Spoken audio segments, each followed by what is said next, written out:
Day one of the Grand Chess Tour Finals here in London. Four of the great kings of chess came to do battle with the title of GCT champion on the line.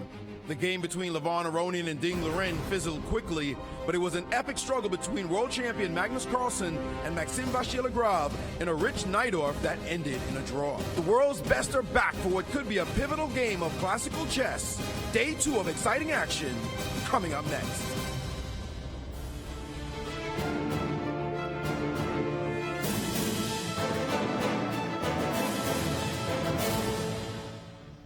Hello everyone and welcome to day two of the Grand Chess Tour Finals here in London. We're standing in front of the Royal Artillery Memorial, dedicated to those brave soldiers who sacrificed their lives in World War I and World War II.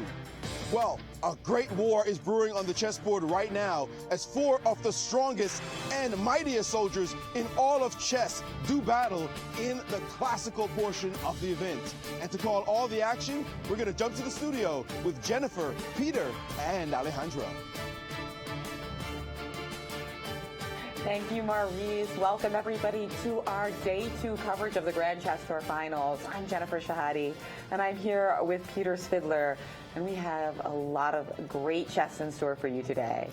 Welcome, everyone. And yeah, the talking point about yesterday, of course, will always be the game between Magnus and MVL, one of the more exciting Sicilians you'll see all year, and we're definitely hoping today will bring something along the same lines. But there's also the second match, which we shouldn't be forgetting, and there's plenty to talk about there as well. And today's game, I feel, should be a lot more interesting than the one Aronian and Ding Liren played yesterday. I'm going to bet with yes, although that final was kind of interesting. But let's take a look at what we have so far in this competition. We do have two draws, but very different draws, as you mentioned, Peter.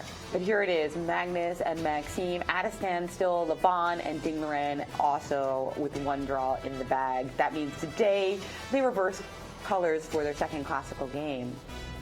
But this tournament is about, rather this match series is about so much more than just classical chess. It really tests these gladiators in all of the different chess formats, including some crowd favorites, Rapid and Blitz. That's what we're going to get to tomorrow, no matter what, actually. Yeah. But it'll be particularly dramatic if the classical games are drawn. No ifs about it, and that's the good thing about the format of this tournament. Everything gets showcased, and all three formats will be seen over the board. That's right. As you see our schedule, tomorrow is going to be Rapid and Blitz, followed by playoffs if required. Then there's going to be a rest day for the players to gear up for the finals or the third place match. If you find yourself in that situation, you still got to play your best, get that third place spot, and it really is a nonstop action week. Yeah. Going into the weekend to finish it off. Yesterday was incredibly exciting. With we only really had one game to cover, but what a game it was. But for now, let's listen to Alejandro describe the way these four players got to London.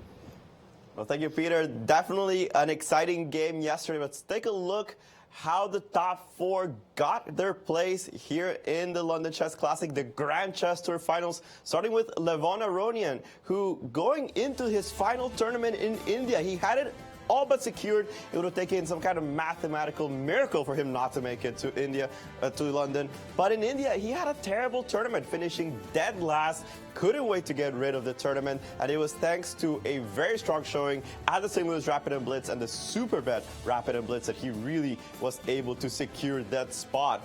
Ding Liren, meanwhile, he had a comfortable way into London. There was almost no doubt he was making it to the finals after a very, very strong showing in the Singfield Cup, defeating Magnus Carlsen in that epic playoff.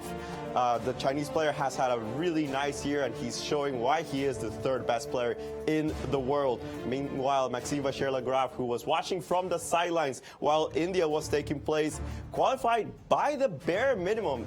Vishyanand was very close to overtaking him in the India tournament, but that win in Paris was the key for him to really make it to London. And of course, we have the king himself, Magnus Carlsen. He had absolutely no doubts that he was going to qualify for this tournament, winning the opening Grand Chess Tour event in Africa, following it up with a win in Croatia. Absolutely decisive. By that point, it was very clear that Magnus was making it to London, and despite a weak showing at the St. Louis Rapid and Blitz, he managed to get second in the Singfield Cup and crushed the competition in India. So he's definitely showing excellent chess. His undefeated streak is extended even further. Can he do it one more day today against Maxime Vachier-Lagrave? Well, we have all the action from London, where we have Maurice Ashley. Thank you, Alejandro. Well, it is indeed a buzz here in London as the second classical game is about to begin, at least games with these four players. And it's time for bracketology. Some of the best minds in all of chess. Okay, it's just we four commentators who have gotten some controversy for real. The players we like or don't like. Well, let's take a look and see what it looks like, starting with, first of all, Jen Shahade, who always makes interesting picks. Well, she's picked Carlsen to beat Vachier-Lagrave and Ding Liren to beat Aronian in the finals. Surprise, surprise. Magnus Carlsen emerging as champion, with Maxime defeating his good friend Levon for third place. But Alejandro also has picked Carlsen to win against Vachier-Lagrave and Ding to beat Aronian, with Ding emerging as the champion in that matchup and Vachier-Lagrave again taking third place. And moving now to Peter Svidler, again the pick, Carlsen to get out of that match against MVL. This time Aronian defeating Ding Liren. Once more though, with Carlsen as the champ and Vachier-Lagrave making it 2-0, of losses anyway, for Ding Liren. And finally, well, there had to be real controversy somewhere. My pick, yes, I've got Carlsen coming out ahead of Vachier-Lagrave and Ding Liren defeating Aronian. And along with Alejandro, I'm picking Ding to win it all and Aronian to beat MVL. So none of us agreeing completely. Somebody's bracket, well, may emerge victorious. It'll be only one of us, or maybe none of us, if we get a big surprise. So we'll see what happens one day at a time, as we are going to start the second day here in London. Well, I can't wait to follow those brackets. Hey, we could all be out right away if Maxime pulls off a big upset. Maxime wins a classical game today with the white pieces, and we're all dead in the water pretty much with the six-point lead going into the Rapid and Blitz tomorrow. But we'll see what happens. And let's take a look at what we have on tap for today. It's Maxime with white against Magnus, and Ding Liren taking the white pieces against Levon. And this particular graphic has been the inspiration for my bracket pick, because I basically picked people with beards against the one guy who chose not to wear one. Because it's not Movember anymore. It's December. I'm aware of that, but that wasn't the reason. But you have a beard. I don't get it. Kind of. You got a little. Yeah, my situation is very confusing right now. I don't know where I'm going with this, but you gotta have a rationale. You gotta have a code, and for me, it was those with the better eyesight, because. we all have, as you can see from this little exchange, we all have purely chessical reasons for our bracket picks. And here it is. And here is Magnus with his new fashion accessory. He's been doing this huge green bag for the second day running. I like it. It's very green. It's a Whole Foods bag. It's very green and also very big. Yeah. I have one like that because we're in the studio here in St. Louis. We're like a block away from a Whole Foods. He does he brings, I think they are not entirely energy drinks, they're more like health drinks. He puts them in the fridge somewhere normally. Well, I like this, though, because he is obviously a very successful young man. They're playing for $350,000, but here he is carrying a $1 bag from Whole Foods. It kind of shows, like, what's important. You know, this is recyclable. He doesn't care. It's just a matter of getting stuff from point A to point B, which is a good message. Yeah, I was not really criticizing. Oh, I didn't think you were. Yeah. It's just it's an interesting look and an unusual look, but. Every time I see those drinks of his in the fridge, I think I'm missing out on something here. This looks like a good strategy. So bring your own bag, guys, to the grocery store, so you can be like Magnus Carlsen. We don't need no plastic, right?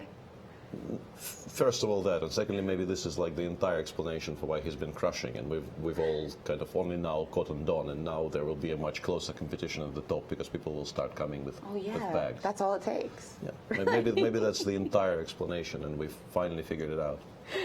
He's actually gone through different drinks. I remember when he was a kid, he used to have bottles and bottles of orange juice. And there was also this box of mixed nuts. Yeah, I remember that when he played against me, he actually dropped them in the floor of Ikanze.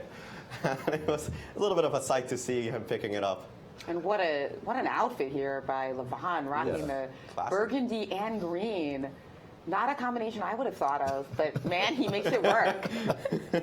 Yeah, I think he does this on purpose. He's trying to combine things which have not been combined. Like, you know, this challenge of like uttering a sentence, and you know the words in a sentence that have never been uttered in this order before.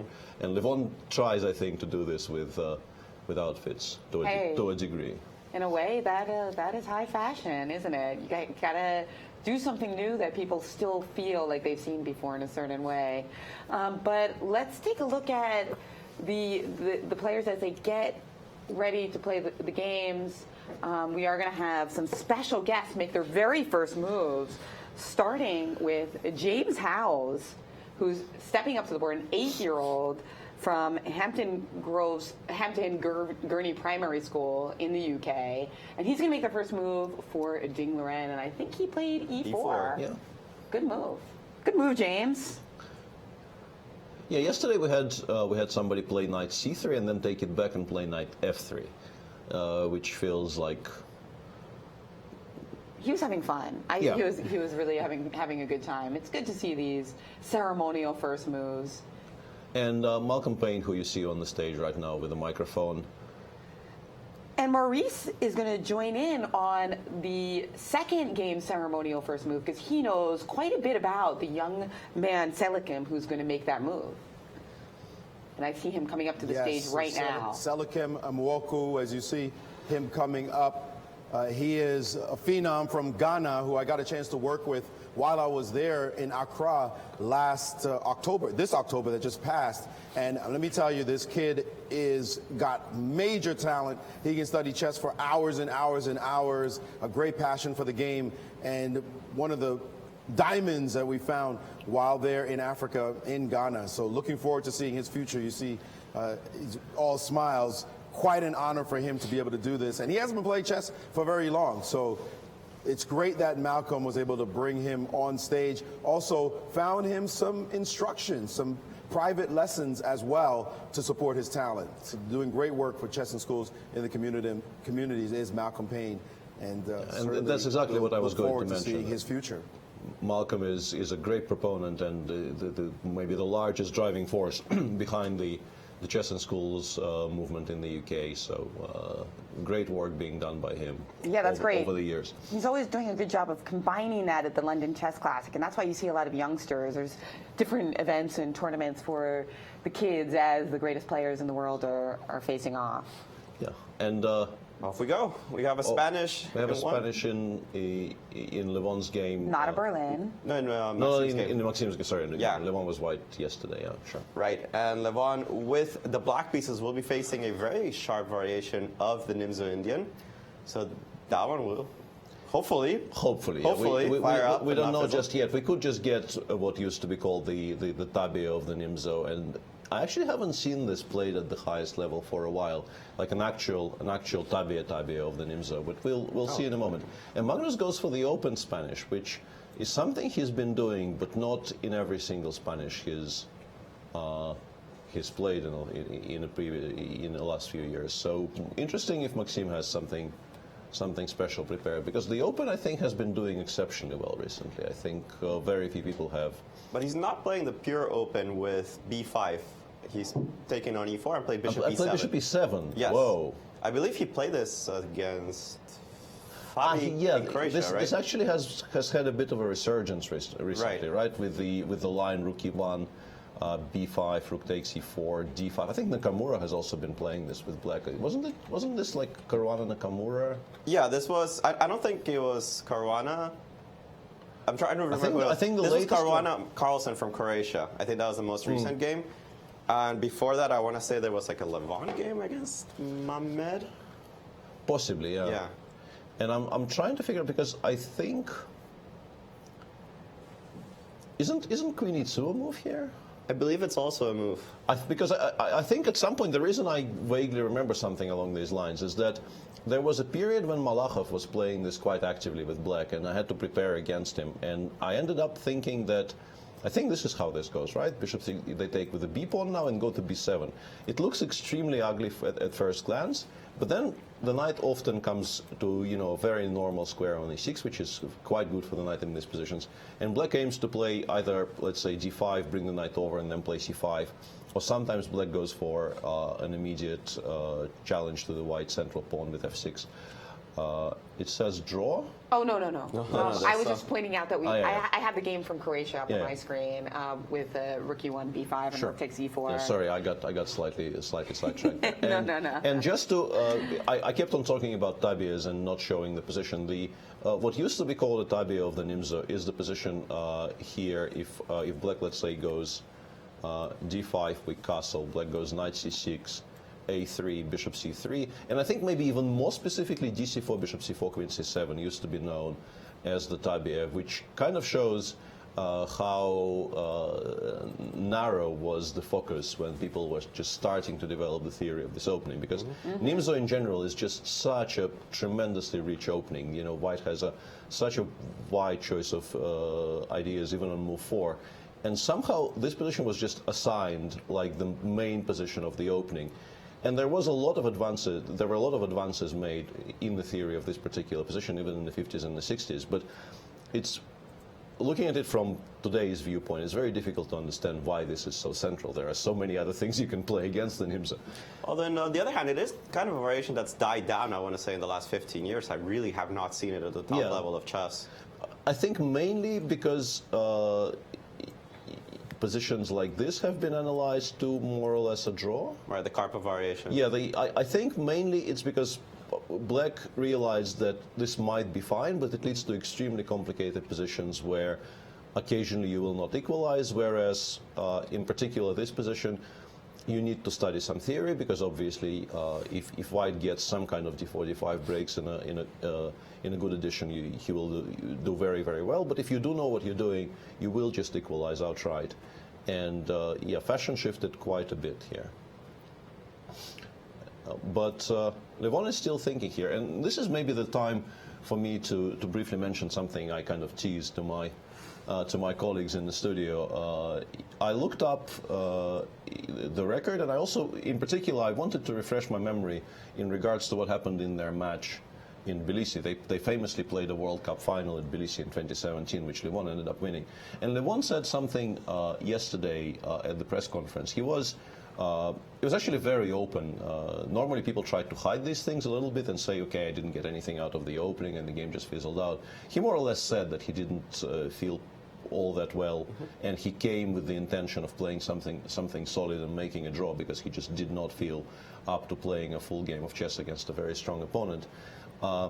And then he was asked, so what's your plan for tomorrow? And he said, this is very much like a World Cup match. You will get your chance at some point. It doesn't matter if you're white or black. And I looked up the games, and in that final match in Tbilisi, he got absolutely nowhere with the white pieces in the classical, and was winning in both of the black games. Interesting. So I think he also has very specific kind memories of playing against Ding when Ding plays kind of sharply for a win against him. And the position we have on their board right now perhaps doesn't signify much in the way of winning chances for black, but still I thought it was somewhat relevant to mention that his score against Ding in classical chess, we have this graphic, but it's a simple stat, so I remember it. It's 0-3, no victories for Lev against Ding in classical. But he's come very close on a number of occasions, and in general I think the dynamic between them is not at all one-sided. So I think he felt he will definitely get his shot somewhere. When you talk about honesty, do you feel in interviews that you'd rather have players be honest, even if it's something that you don't want to hear? I think, honesty in general is is great, and like on a personal note, I myself have often felt that if I learned at some point in my career to give sort of non-answers to questions, it would have probably gone better for me, because there's definitely been cases where I said a little bit too much in interviews, and later thought, why do I, this is a routine question. I don't need to actually deliver a 2,000-word essay in reply to it. Yeah, you need to learn from Vichy. He's really good at that. If he doesn't feel like answering a specific question, the way he spins it to something that he is interested in.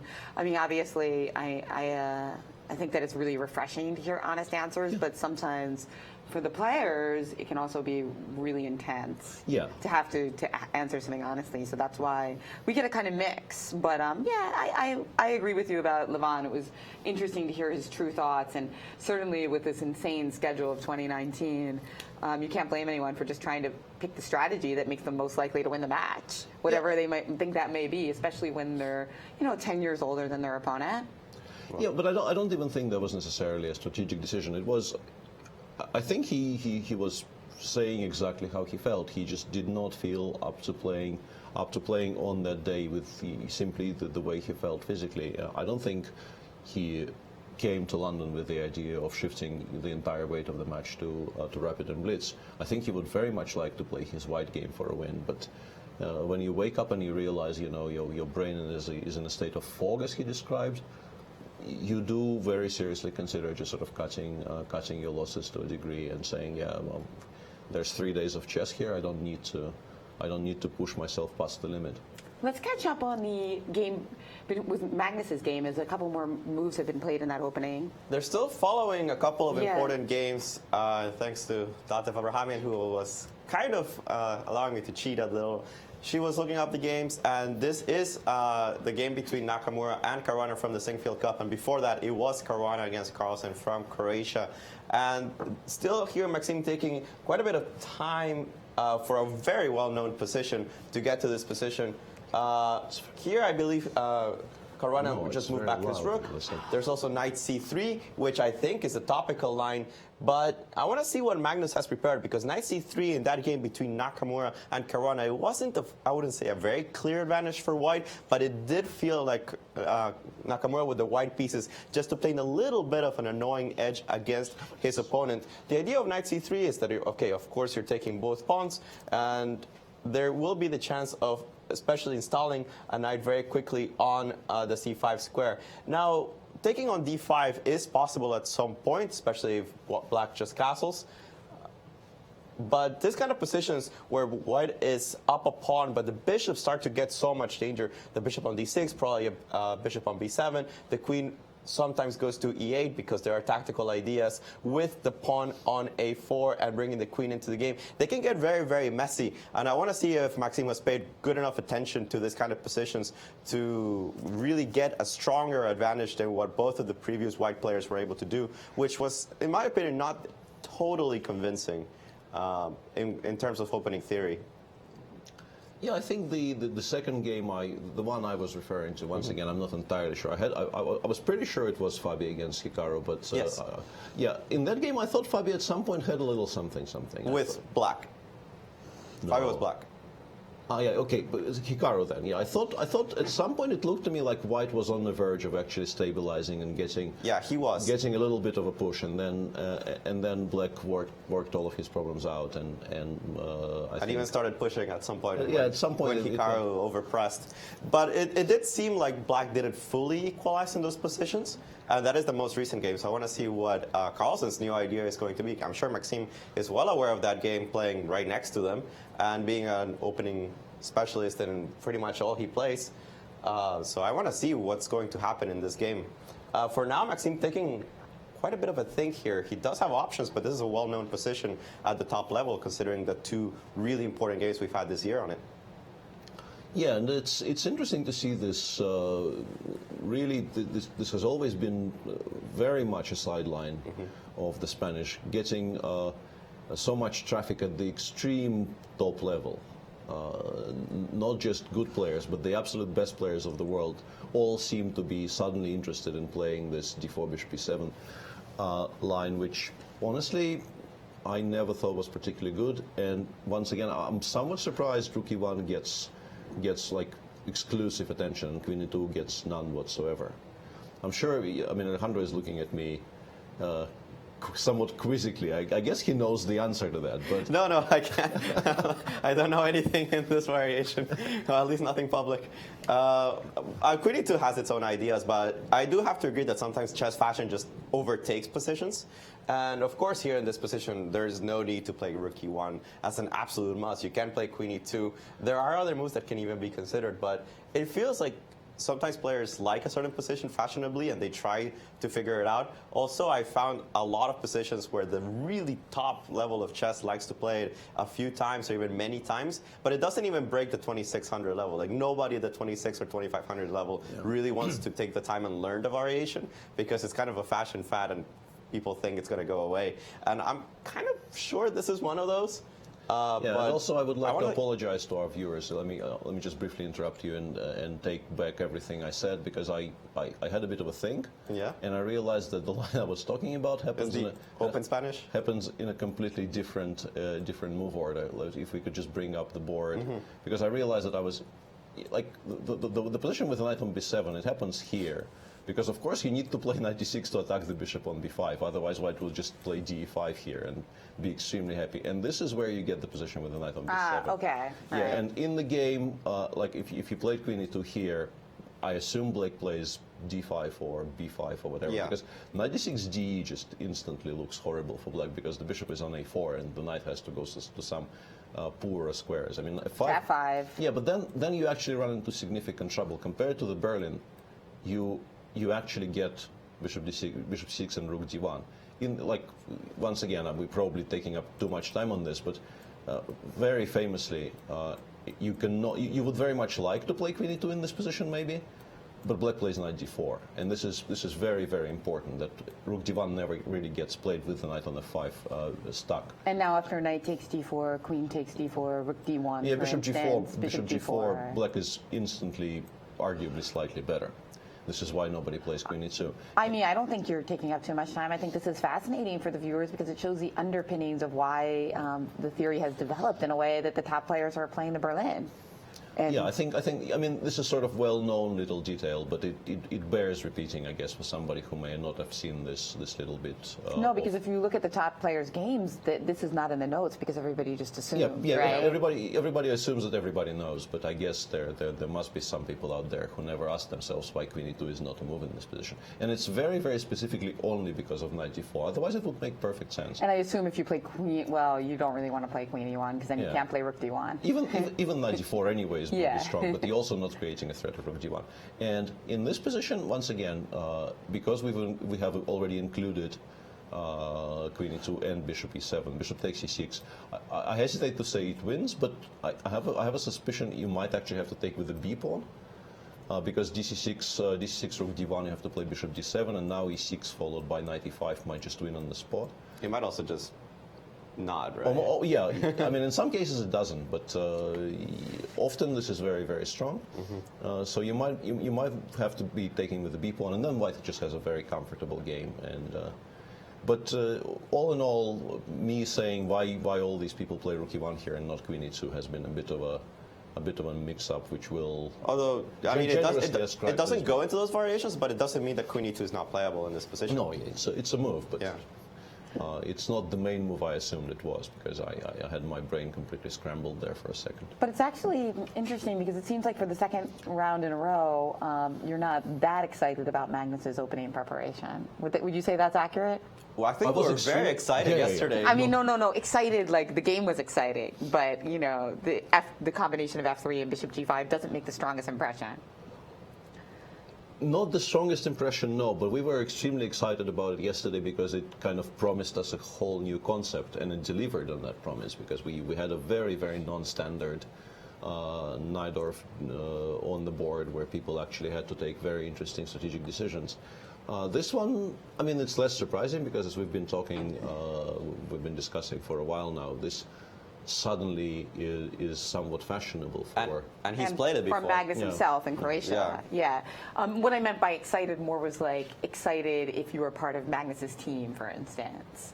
in that respect? Like, are you happy with the outcome of this opening? Well, it's not really an outcome per se, right? I mean, we're just kind of waiting to see what Maxime's going to bring into the game because this is a known position. We're just starting. We're just starting. We have no idea. So we're going to have to wait until Maxime makes some kind of commitment at this point. I am expecting knight c3, which was Hikaru's choice, and I thought it was the more dangerous variation. But Maxime seems to be taking quite a bit of time here. Isn't b3 bishop a3? B3 is, I think, another idea. Yeah, and Queen E1 was that game I was thinking about of Levon and Mamediarov from the Olympiad, I want to say. Yeah. And which was quite a brilliant game, if I remember correctly, by Mamed. Or was he completely losing? Which one was the one? No, but I think he won a very, very poor position in that game. That's right, yeah. Levon was cruising, and then he started making really strange decisions and allowed a lot of play for, I think, 2 extra pawns that he had at some point, and he could have had them in any number of ways. And he chose a very strange one, letting all of black pieces sort of roam free, giving a lot of counterplay where he really didn't have to. And from that moment on, I think Shah played a stunningly good game. And here we see Maxime really sinking deep into thought. Now, you imagine he knows his position, and we see this all the time, though. People sinking into thought, even if it's a position that they presumably studied. I think it very much depends on whether you expected it for this particular game and repeated your notes sort of on the morning of the game. Because somebody like Maxime, who does a tremendous amount of work, it's very difficult to keep all of it fresh in your mind. So in that case, at what point are you trying to remember the notes, and at what point are you just trying to think about the position on your own? Like how do you decide when to switch from one to the other? Yeah, depends on like how much actual work you've done on the position. Because if you know that your notes are very good and you've come to a conclusion you like, but you're somewhat hazy on move orders, you might want to invest some more time in trying to remember. But if your notes just say, this seems to be a decent way to reply, and then like this is playable, this is not a variation you need to study in great depth, just go play chess, then at some point I think you just give up and start making sensible moves and start thinking on your own. And I think it's interesting because for some players there might be a difference in the way that they look, because obviously the way it feels to think about a position and to try to remember something is kind of different. Yeah, of course. Sometimes you're actually just deciding between 2 different variations. It's possible that Maxime has looked at 2 different ones. They lead to completely different style of positions. And I was about to mention that, because here I think knight c3, potentially at least, leads to much sharper play compared to b. Because knight c3 you probably will be obliged to accept some kind of, not obliged necessarily, but at least you have an option of accepting some pawn sacrifices and then trying to prove the compensation is insufficient. Whereas if you look at the position after b3 castles bishop a3, you are probably not a lot better, but you run more or less 0 risk. Can you explain after knight c3 castles? Like as Alejandro was showing, the positions, in particular positions like this, which you often see in the marshals as well, there is a very definite marshalish vibe about this. Your rook on d5 is not stuck as such. There's plenty of squares on the 5th rank you can play it to, but it has a very difficult way back home. So it will provide black with a lot of tempi to develop his pieces to good squares. There's also the usual queen h4 h3 ideas, maybe not immediately, because that actually gives white a very nice rook h5 tempo. But bishop b7 followed by something else, and it's a lot easier to play with black generally positions like this, because black has all of these nice attacking, or at least dynamic opportunities on every move. And you do take a very significant, I wouldn't call it a strategic risk, it's more of a kind of a short-term tactical risk, because you've badly misplaced one of your heavy pieces. And if you don't solve that problem, it might actually kind of plague you for the rest of the game. Right. On the other hand, you're up a pawn, and the black pawn structure is not going to get too much better. So if you can somehow consolidate, you can pretty much cruise to a win. Yeah. But it's a very different game than if we look at b3. You're never going to win that pawn. But you do trade off the one Right. quote unquote good bishop which goes to d6 and then has attacking prospects on the king side. Right. You immediately trade it off for the one on a3. Black is left with a somewhat poor bishop on c8. And even let's say in this position, if black just does nothing for 2 moves and you play knight b1 back, you play knight c3, you force a b, you put this knight on c5. You're sort of strategically winning by this Right. point. So black has to be very, very quick, challenging. I think they play queen d6 here and follow it up almost immediately with c5, Yeah. and then try to make that work tactically, because it looks like given this position after let's say knight c3, maybe you should actually include ab3 earlier, because now everything is hanging. Let's say ab3, c5, knight c3. Even here, it feels like you give white a tempo somewhere to just, let's say, play knight a4, force c takes d4, and then bring the rook back to a good square. It's a very, very comfortable, stable plus for the rest of the game.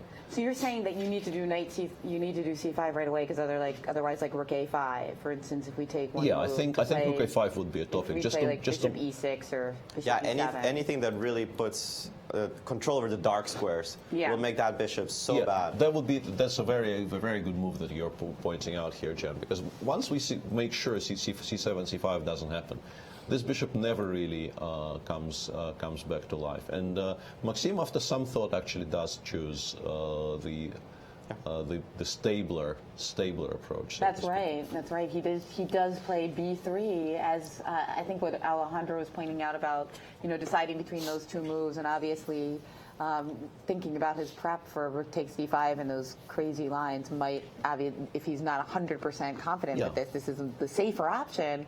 So to go over those lines you were just looking at what point did you want to insert a takes b3 again? I think castles already happened. Yeah, yeah. you play bishop a3, and you see on your screen this has been played. You want by to do it Maxime. right Takes, here. you play queen d6. I mean, queen c1 exists, but I don't know what it does. You're taking your queen away from good squares, actually. And Especially the knight wants to return. yeah, and the to knight has to b1. return anyway. So knight b1 So you go here. knight b1, and if you play c5 here after knight c3, you might be one tempo short, because I think rook takes d5 might actually be a move here. Yeah, I think it just wins a pawn. Yeah, so if you want to play c5, you have to insert ab3 here and play c5, knight c3 once again. And now what about rook a5 in that position? But a different move by Magnus, instead of this idea of queen d6, which I thought was automatic. Rook e8 being played. Yeah, this is once again Magnus showing that they've taken this variation seriously. They're not just copying what other people are doing. And we're hearing from Ruzhnakovian that Morozevich played this against Rajabov in 2012. Thank you, VAR. Yeah. And that was a draw. So Yep. No. It makes some sense to get some more pieces off the board, but once again, you slow down your own counterplay with c5 by a tempo, seemingly. Let's say we take and sort of I understand describing knight b1 as a caveman approach is slightly weird, because normally the caveman approach is trying to give mate and not just bringing the piece back to a good square. But a positional caveman. yeah. There's not that much else to do for white, unfortunately. Yeah, you I can't think really keep trading queen pieces. queen g2 with the intention of bringing the rook over, and only after that starting on the whole knight b1 c3 maneuver might be there might be an argument for that. Even though it is a bit slow, right? If I play something like bishop e6, I might even think at some point I'm going to get a takes b3 and go a5, a4. a5, a4, yeah. This is, in particular, if we take the rook away from the a file, I think Alejandro is absolutely correct. Maybe there is some argument for taking with the c pawn and saying you can play a5, a4, I'll just play b4 in reply. And the thing is, all of these positions, I think it will be fair to describe them as not that bad, but black never really feels like he's completely equal until a lot later in the game. Because once again, if you imagine this knight just somehow, white sort of correcting the piece by, using the sleeve of his jacket, as they do in park games, just whilst pressing the clock when playing c2 takes b3, you just adjust your knight from a3 to a4. And white is instantly close to winning again. Obviously, it's difficult to do in a classical game in front of. Yeah, but whenever you move a knight, it always goes from a dark square to a light square. So there we go. Why not a4? Yeah. No, I like that point though, Peter, because this is not a phrase that you use lightly. Strategically winning, that because these days players. And when I do, I get accused of not understanding how good these players are. But this is for real this time. Like if we could move our knight to a4, you really feel. Black would be extremely unhappy. Yeah. Sometimes you don't lose those positions because there's very little material left, and you can kind of hang on grimly and hope that the conversion technique is somewhat lacking on the day. But yeah, the position is bad because there are strategic deficiencies which you will just not be able to resolve until the game finishes. And the reason that you're reluctant to say these days is because people are such great defenders from using computer engines. So when you say it, you really mean it. Although, of course, people would not normally get themselves into a situation where their opponent has a knight on c5. Yeah, no, obviously Black will do something. Like you can start by playing queen e7 here, and if the knight goes to c2, then you probably don't play c5 because you don't want to allow the knight to go to d4 in one tempo. But on c2, it actually doesn't progress very well towards the a4 square. You can play a5 here, for instance. And if you play knight b1, here you might very seriously consider playing c5 because the knight, compared to the previous position, doesn't get to d4 that quickly. You still obviously prefer white here after knight c3. I think it's very safe to say that when you see structures like this, the knight will always be slightly better than the bishop on e6. But once again, very limited material should not be the end of the world after something like, I don't know, queen d6 or... Yeah, and it's a typical way of solving problems. You trade pieces and you defend a slightly worse position in which perhaps you don't have that many weaknesses and the opponent's plan is not that clear. Like in this case, rather take white, but how often do you really win these exactly. positions? Like how many out of 10 at this level do you win with white? And the number will be quite low. I think the number should hover somewhere between 2 and 3 out of 10. And how would that change, Peter, if it was a rapid game? Then you feel like that number starts to go up because there's more chances for mistakes, or not necessarily? I think in this position, once again, it's hugely dependent on the level of the players. I think at this level where people have very, the experienced defenders, they know what to aim for, they know how to approach these positions. I think the number generally goes up when you switch from classical to rapid, but it's not going to be like a dramatic shift from 2 to 8 out of 10. So for those of you who might have questions for me, Peter, and Alejandro, we do have our phone lines open in the classical games. 314-361-5465. Give us a call. Make it a good question. Tips for making it a good question. Keep it to one question. And if you can relate it in some way to the Grand Chess Tour or maybe to one of the players or to the state of modern chess, something that relates vaguely to what we're doing here today, that's a bonus. Yeah. And finally, you can also tweet at us using the hashtag Grand Chess Tour Finals. Our Twitter handle at Grand Chess Tour is being womaned by Tatev Abrahamian, so you can also interact with her if you have a question that doesn't end up getting on the air. And we should probably talk about the other game at some point. Second day running, we're doing this treatise on 1 out of 2 and sort of ignoring the second one. And it is drier than, although today I'm not even so sure. It is a bit puzzling to me, the current thing that Ding Liren is on. He basically chose the variation that we're playing. He's taking on d5. Perhaps we can go through the game a little bit. Yeah, let's go back to the start of the Nimzo. And Ding goes for e3, which is one of the main ways of replying to the Nimzo castles. Knight f3, c5, bishop d3. And here, instead of playing d5, which, like if you were aiming for those positions, I think you could play d5 here, but he goes cd4, ed4, and d5 here. And which I think if you castle is not a big difference, right? I think it should be more or less exactly the same. And here Ding opts for c takes d5, which is obviously not a novelty by any stretch, but maybe he just expected Lev to automatically take with the knight because it's perfectly fine here, right?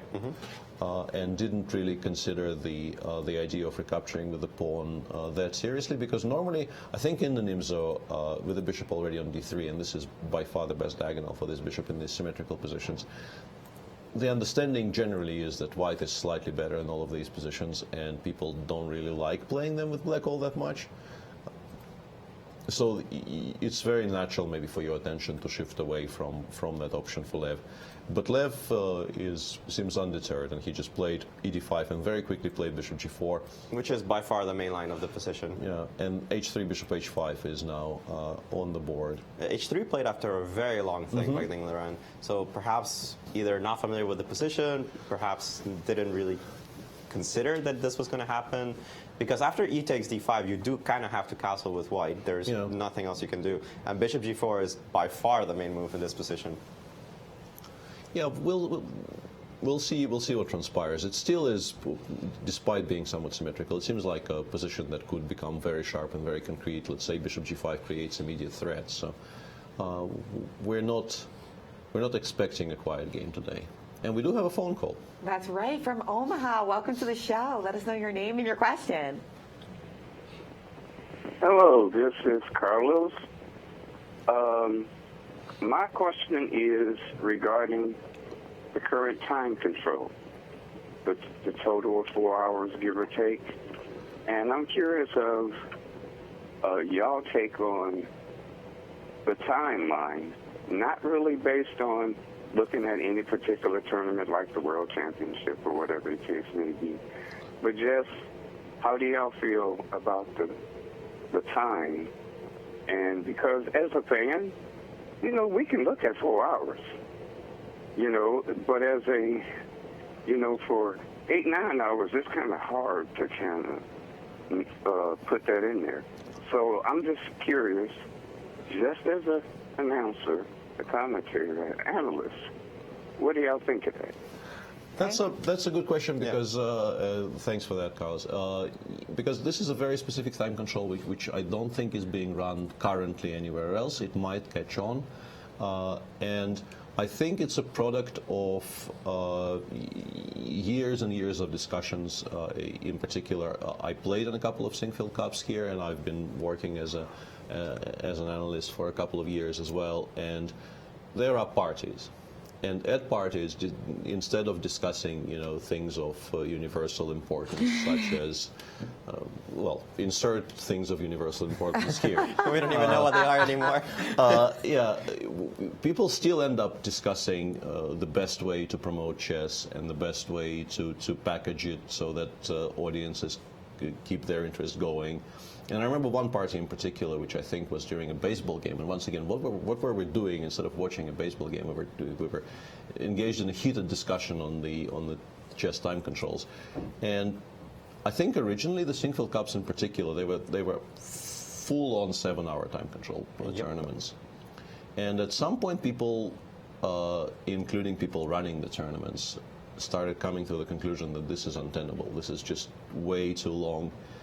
People drift off. It's very hard on the players. It's not great for the announcers as well. And in general, it's just not something that people like necessarily. And the time control you see right now, which is 2 hours give or take, is a nice way of describing it. It's 2:10 for the entire game with a 30-second delay. Is, I think, a very concerted effort to make the game long enough so that people can, I mean, there's no doubt that this is a classical game, let's put it like this.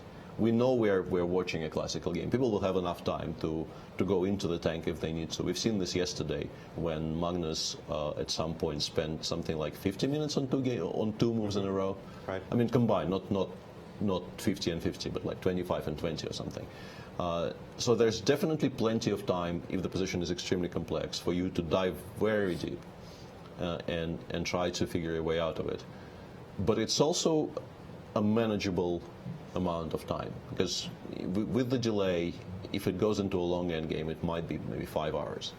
And 5 hours is, I think, accepted as a good game, good length for a classical game. So I think it's an interesting time control. I quite like it.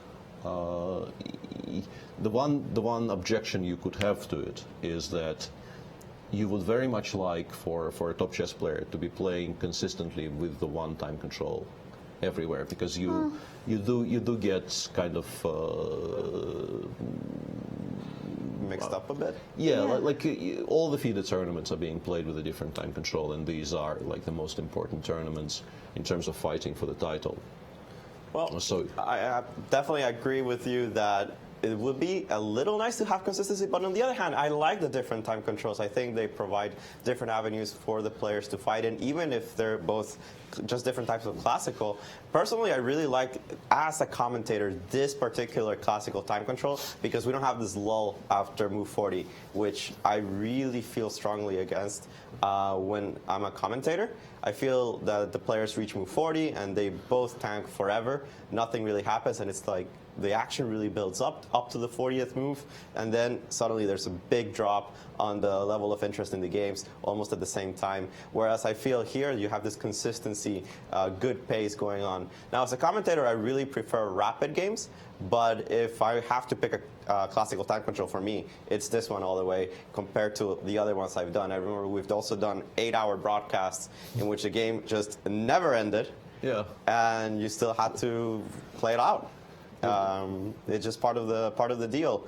I like this one. I think that delay is not something I'm ever going to be really fond of, but I don't think there's any perfect solution for that one, and I think delay is fine. yeah, but in general, I think it's a very nice time control. What do you think? Well, I like it because it's one where you get more emphasis on the opening and middle game. I feel like the one with the extra hour for the end game really privileges the end game stage, especially when you have increment. So we were seeing like openings and middle games that were a little bit rushed, followed by hours for the end game, and that allowed some kind of interesting strategic elements where a player could grind in an end game, but maybe in a slightly artificial way that almost gave short shrift to the middle game stage. So yeah, I think this is good, and I also like the one with like a 30-minute bonus for the end game. But we do have Maurice Ashley on site in London to weigh in as well. Definitely, if you're going to play classical chess, I think this time control is an improvement over the past time controls. Exactly as Alejandro said, the idea that the action builds and builds and builds, and there is no real lull. The players will have to learn to adjust to your point, Jen, the idea that you want to keep some time remaining so you can play for accuracy in the end game. And these players have shown it just simply time and time again, that no matter what time control you put in front of them, if they get a chance to practice it over time, they'll adjust, make the kind of thoughtful decisions in the openings in the middle game that allow for them not to get into huge time pressure near the end. And as long as we don't have those tremendous lulls, then sure, you want to play chess like this. I think this is the ideal so far that we've found for classical chess. Thank you, Maurice, as somebody who's always trying to make the game more exciting. It sounds like we have a lot of listeners today in the South, so welcome to the show from Kentucky. Hi, this is Josiah. I have a question about who you think the biggest threat is to Magnus in the upcoming candidates tournament, and in particular what you all think about Ding Liren's recent track record against Magnus, at least in rapid games. Well, thank you for your question. I'm going to let the completely unbiased Alejandro Ramirez start off. Who's the biggest threat to Magnus in the candidates? I mean, I think there are two people that stand above the rest going into the candidates, and that's are going to be the 2800s. I mean, as Russian commentator Miroshnichenko likes to say, they have ratings for a reason, and I think Fabi and Ding Liren are still clear favorites, as clear favorite as you can be in such a tough tournament with 8 players and so many rounds in which really anything can happen. But if I had to put my money somewhere, it would be between those two. And of course, I have a slight bias for Team Fabi, but he is still the highest rated player outside of Magnus Carlsen, and I still think he has the best chance of winning the candidates. Now, regarding Ding Liren's record against Magnus, I think that's awesome. I think it really puts some kind of rivalry there between players that Magnus has some trouble against Ding Liren, and he had said that even before the start of the Croatia Grand Chess Tour when he was asked who do you have problems against in this tournament, and he was saying that despite his record against Ding Liren, he felt that he didn't really get the types of games that he wants against the Chinese player, that he was a big threat. So I'm sure that Ding Liren is something that Magnus is going to have very present in his mind. What is going on against this player that results are just not there in the very recent Rapid and Blitz events?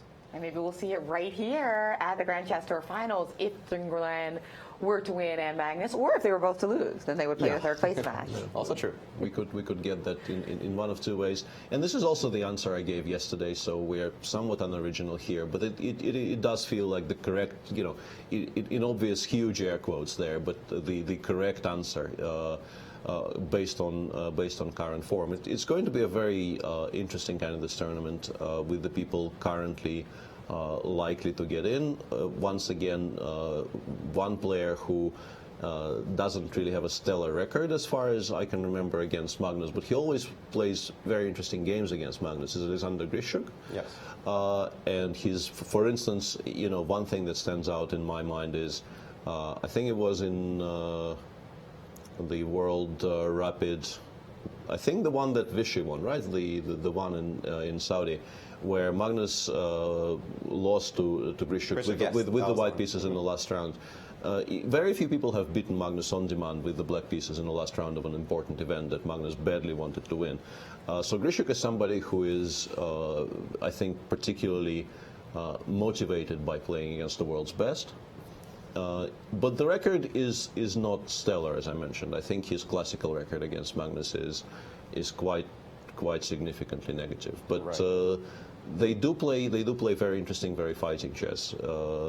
If you want to name like an outsider for the best shot at Magnus, but first of all he needs to get in. He is almost there. Yeah, he's almost there, but close. not quite there. And yeah. and then I would still rate him in third behind Fabi and Ding Liren. And we still have to see who qualifies, because it still could be Maxime Vachier-Lagrave that qualifies. I think he would be an excellent third place chance outside of Ding Liren and Fabi. The other players that are currently in, they're not the most active players in Rajabov and Wang Hao, but it's just one tournament, and in good preparation, good form, I mean, any of them could win the event. When we say that Ding Liren and Fabi have probably the highest chances, I don't think we're giving them a combined 50% to win the event. No. So not even close to that.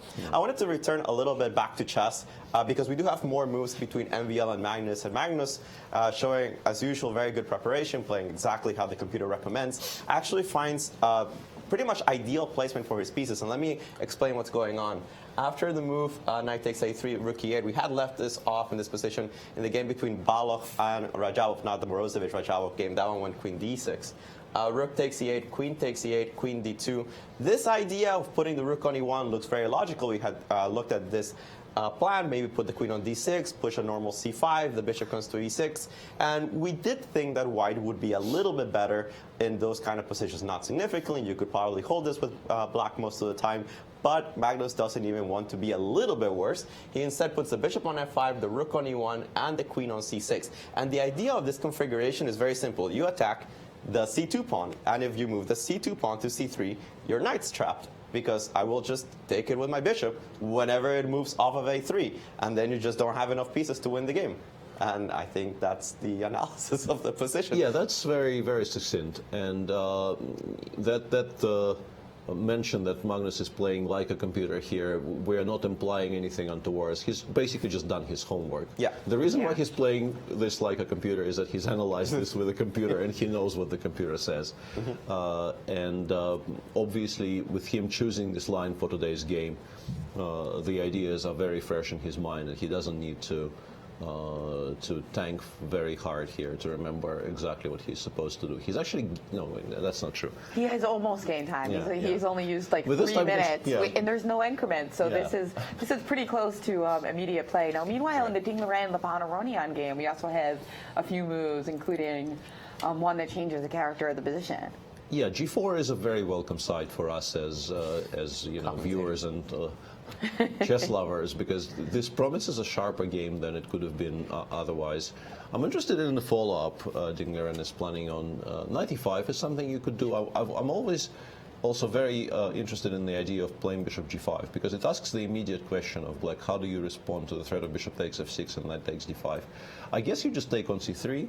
In particular, now that g4 has been played, you're a lot less worried about things like maintaining the parity of the bishops on the board, and you can play knight c6, you can play knight bd7, queen c7. There's any number of things you can try here. It does seem like a particularly nice point to take on c3 because, as you mentioned, once the bishops are taken off, we do have a strategically dangerous position for white. No, g4 is a very, very double-edged move and could backfire quite badly if white doesn't follow it up energetically enough. Which is why I was mentioning knight e5 with the intention of maybe playing a 4 later and establishing this this stronghold. But the thing is, let's say the knight gets instantly challenged by something like takes knight c6. And I mean, a 4 is a poor move here, but I will just put it on the board as illustration. You are probably instantly in quite some trouble here with white because you've allowed this knight to land on e4. And eventually this one will get chased away by f6 or maybe even traded in some positions. And black has excellent play along the c file against the weakened c3 pawn. This is just a dream position for black. And by the way, this g4 has only been played three times, and while I like it... Madlakov did play this once, but with the asterisk that he did play it in a rapid game against somebody rated 900 points lower than him. So at that point, I'm not really sure he was showing his best theory. Yeah, I think he just wanted to mix it up in that particular game, and I assume he probably ended up winning, but the skill differential may have been the larger part of that. Yeah. I mean, it makes sense, of course, if you're playing a much lower rated player to try to avoid trades and mix up the position. But in this case, Ding Liren with g4 is certainly a welcome sight for the commentators, but is it a good sign for Ding Liren? It could also be a welcome sight for Levon Aronian. I think Lev enjoys this right now. Yeah, it's also an interesting decision for Ding Liren because I think many times when you get surprised in the opening, you take a solid approach. And, if you get bishop g4 in the position, there are so many things white can do to just make the position more or less dull. I mean, you could play after h3, bishop h5, not g4, just like bishop g5, you move bishop b3, which is a bit passive and maybe doesn't make a lot of sense, but it's okay. There's a million things white can do and not be worse.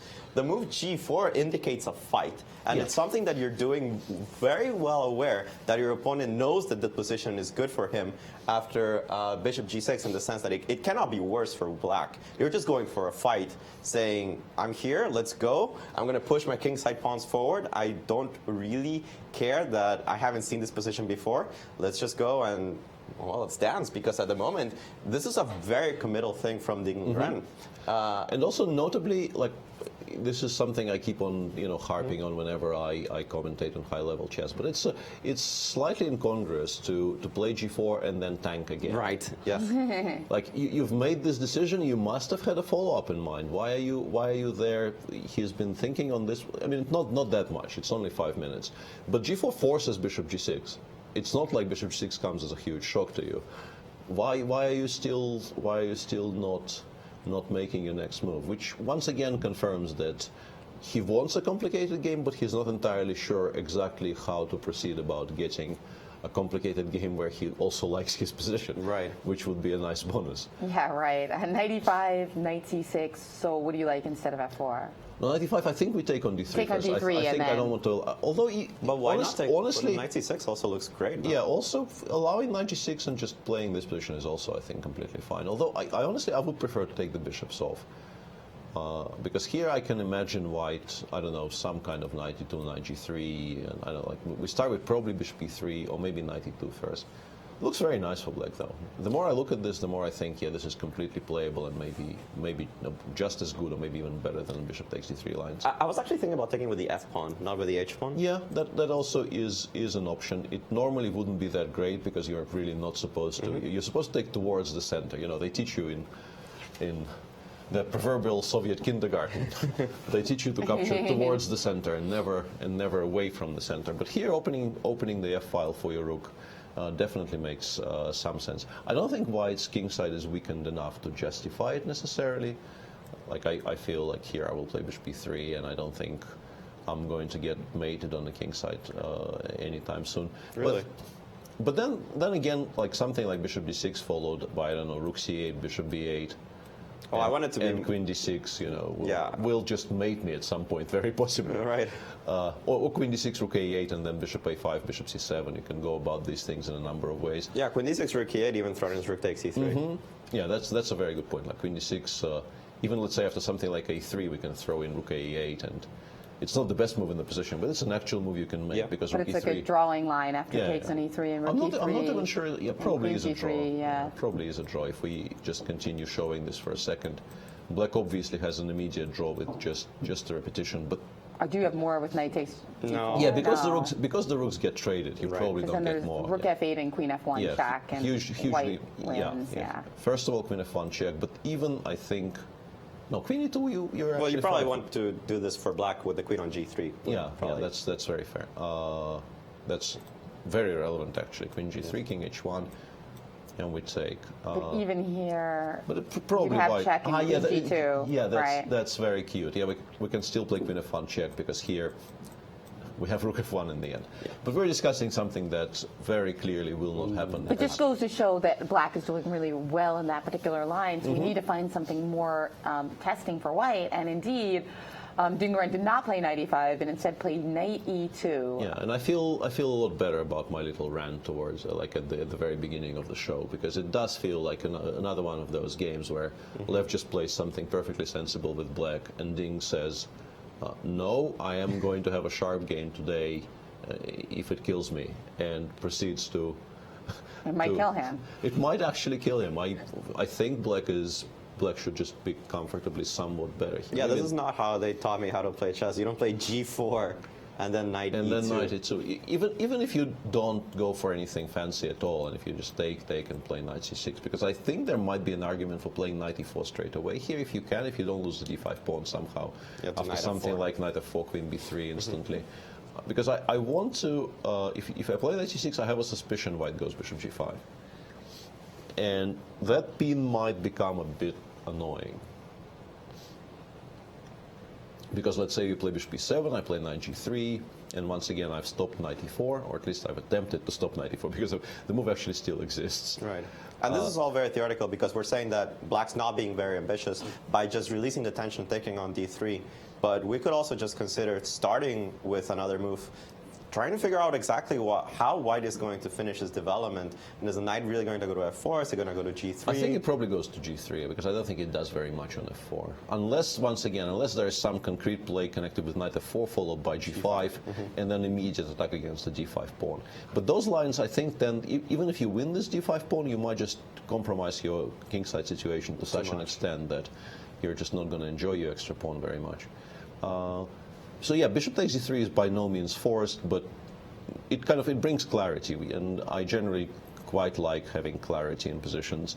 But there's also an argument for keeping the tension and continuing to ask Ding to calculate everything in the position. Like from a practical standpoint, the more choice you give your opponent, the more he will burn time. Yeah, And there's no need to trade the bishop right away, and you can imagine the bishop being comfortable in e4 and some variations. Yeah, sure. And yeah, if Navon wants to clarify the position with bishop takes d3, there's nothing really wrong about it. But if he wants to keep tension and take his chances with the black pieces, I think once you've played g4, you're perfectly entitled to do so.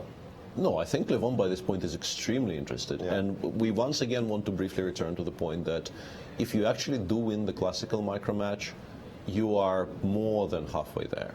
Yes. You are just such a tremendous favorite going into the final day of Rapid and Blitz. With Right, they'd have to go like +1. First they'd have to win a Rapid game, and then they'd also have to go +1 in the Blitz. Yeah, either That's 2-0. right, right? Yeah, either Right. 2-0 in the Rapid, which is never very easy against this standard of players, or you have to win both the Rapid and the Blitz matches. Just to tie.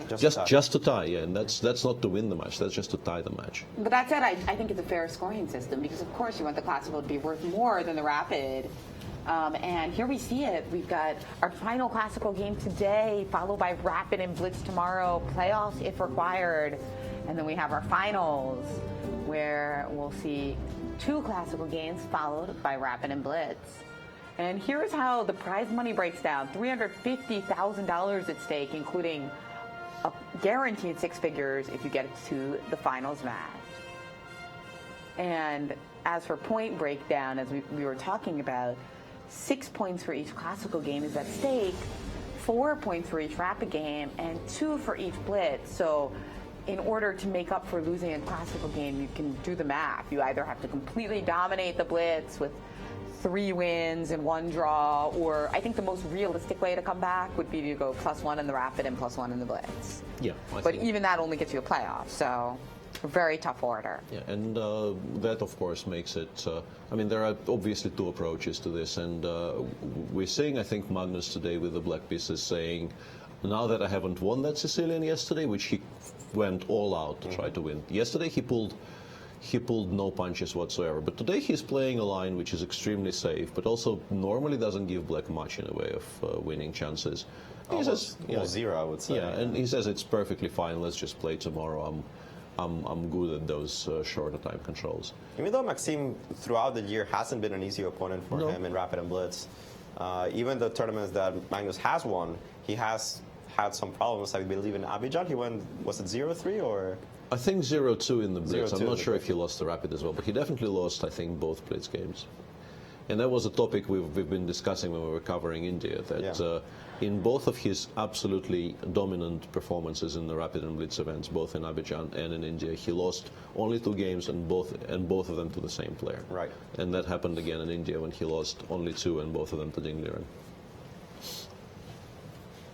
And we are going to take a quick break here as we will come back for more exciting action in Game 2 of the classical portion of the semifinals. Stay tuned.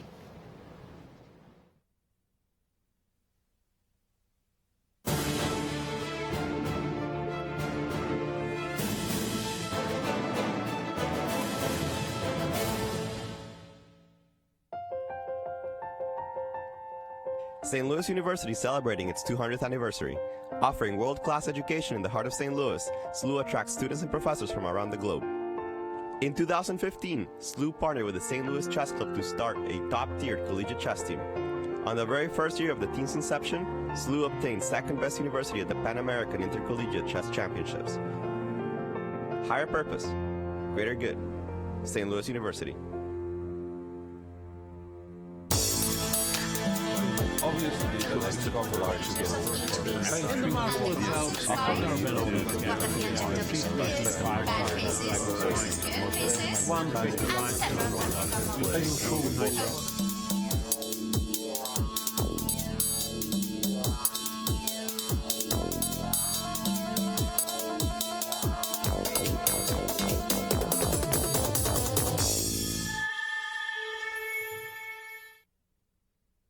Founded in 1839, the University of Missouri is steeped in tradition. With more than 30,000 students, Missouri is known for its high academic standards, music program, and athletic tradition. This fall, another competitive team will be added to the campus and its long-standing tradition of excellence. I'm Cristian Kirilla, the head coach of Mizzou's chess team, and we will compete against the nation's top collegiate programs and represent the Tigers all around the country. Mizzou Chess, coming fall 2019. Be surprised, be intrigued, be delighted. The World Chess Hall of Fame in St. Louis is nothing you'd expect and everything you love. 3 galleries highlight the history, culture, and creativity behind the game. Explore chess in ways you never imagined. It's a one-of-a-kind cultural institution where rare artifacts and world-class art play together. The World Chess Hall of Fame. Mind, art, experience. We're the Corey family. Welcome to our show. We made it, guys! Yeah! There's my boy. Look at that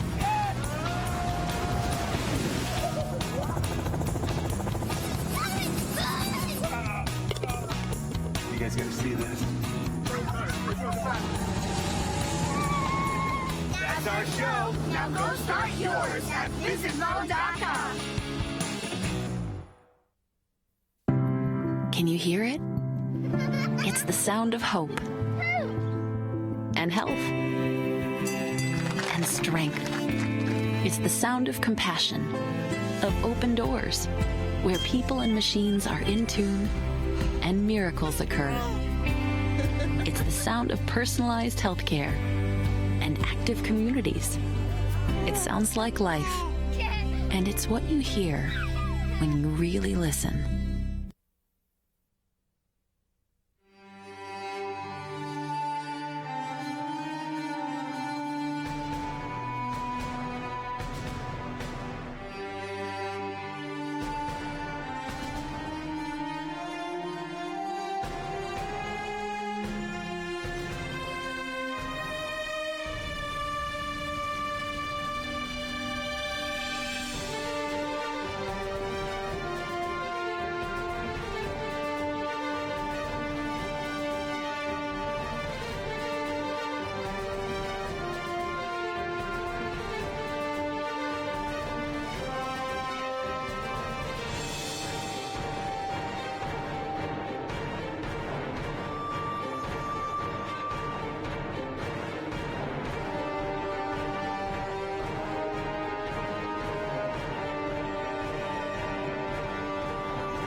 And we're back at round 2 of the London Chess Classic Finals, the Grand Chess Tour Finals in the Olympia Conference Center right in London, England. What a great city to visit, especially when there's this type of elite chess going on, Peter. And we have 2 battles underway. One of them, the game between Maxime Vachier-Lagrave and Magnus Carlsen. Looks like a case where Magnus is exceptionally well prepared, and it might be hard to Maxime to crack his defenses. Yeah, that game feels like, you always hesitate to say these things, but it does feel like it's extremely likely to end peacefully, because White doesn't really have anything, but it's also kind of hard to imagine how you compromise your position with White here to a degree that Black starts playing for a win. It's just very, very solid, and as you mentioned, Magnus, he generally is extremely well prepared these days. Gone are the days of Magnus just playing whatever comes into his head on the day and trying to wing it. These days you know you are going to be shown something serious in the opening. Yeah, and in this case, Maxime really obtaining very little. There have been a couple of moves played since we last took a look, but it does really fall under the same ideas. Instead of putting the pawn on c3, we can see Maxime pushed it all the way to c4, but that is going to force a bit of a commitment out of him coming up, because you can't really keep the tension forever. Yeah, I was wondering if there's any chance at all White might be slightly better here. With the pawn on h3, I could maybe make an argument that this is not that bad, because you have ideas of both rook e5 and knight e3, with the idea to follow it up with d4, d5. Even that doesn't give White that much, but maybe it's a little bit of progress being made. But, you know, the way the piece is set up currently, something like rook d8 might just be that equal. Yeah, because you can't play rook e5 anymore, because obviously the back rank problems bite you here. And if you start with knight e3, the queen might go to just, let's say, d7, and Black wants to play bishop e6 and attack all of White's pawns. You could even be a little bit more active and go queen b5. You should point out in that line also that rook e8 doesn't help because there's still a back rank problem, right?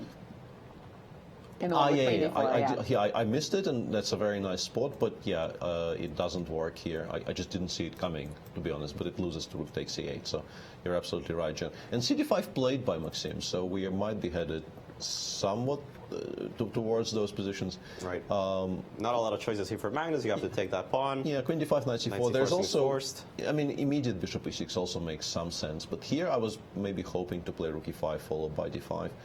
Although once again, let's say, tactically, I'm not sure it works, right? Yeah, queen b5, queen takes b3, or even rook d8, maybe. Yeah.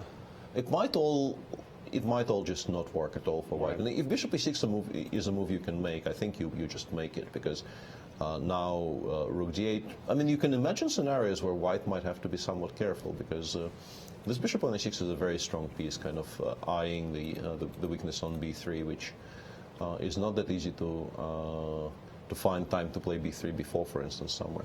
And the structures changed radically. You remember that solid ideas that White had against weaknesses from Black, and you almost want to say that it's Black that has somewhat more pressure against White's pawns, being compensated right now by the piece activity. Yeah, I think that's very fair, and I think this is where that very nice idea that you've highlighted in the previous segment, where with bishop c5 and queen c6, making sure that the knight stays on that poor square on a3 and never actually gets to b1 and c3, which was clearly the dream here for MVL. Queen d5, knight c4 on the board as we speak. But I think our focus will still very heavily be on the second game, where Levon Aronian has an absolute dream position by move 15 with the black pieces, and also significantly more time on the clock. So he should be extremely happy about the outcome of the opening. Yeah, the Chinese player is burning time. And look at Levon. He spent, 13 minutes to get to this position? Yeah. It's confusing because it makes you wonder what the motivation was behind G4. Was it over the board inspiration based on maybe some psychological warfare going on, as well as no doubt Ding Liren heard about Levon's interview? But I've noticed that about Ding Liren sometimes. He unnecessarily sharpens positions without saying there's a backup plan or there was some kind of logical foundation to it. And I've seen it more than once, where he takes a position that's just perfectly normal, where 27, 80 players would just make a draw in 10 moves. And he just blows it up, pushes pawns, makes weaknesses, and sometimes it goes in his favor just because he's such a strong player. But sometimes you get these kind of positions where you're wondering, why did you do this? Yeah, but I think mainly it's just he is an extremely fighting player. He likes playing complicated positions and feels comfortable playing them in general. So he just goes for what gives him the most complex situation over the board. But yeah, I think I think it's safe to say it backfired to a degree. The question now is, to what degree? Rook C1 played in the meantime on this board, and I think now that and one discussion we were having here after G4 Bishop G6 is whether Black should take on D3.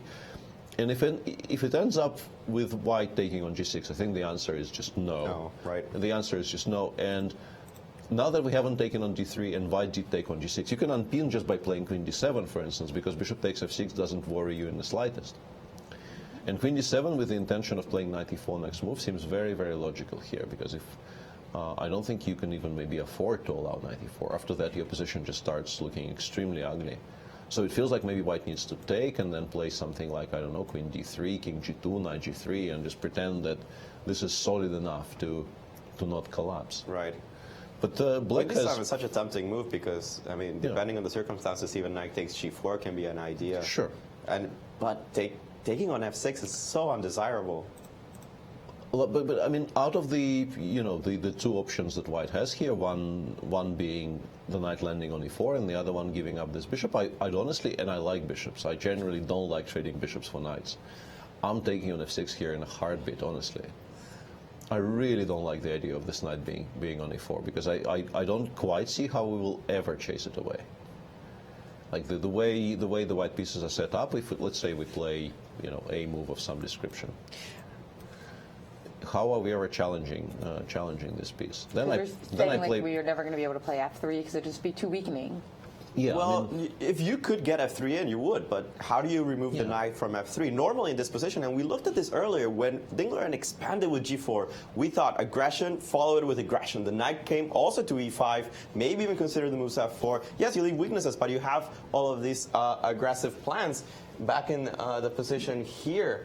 But it was this move, Knight E2, that just completely puzzled us because it doesn't feel like it belongs with the energy that G4 gives in the position. And when you don't get the knight to E5, you can see just in a couple of moves, it's Black that's covering this position on E5. The knight doesn't have any really good squares to go to. And since you don't have any good squares to go to, you don't play F3, you don't control E4, and it seems like the cogs are just not working together in this position for Ding Liren, and it's why we're thinking that Black is just a bit better. And I have to agree, Queen D7 looks just awesome because Bishop takes F6. Like the dark squares are so weakened. Yeah.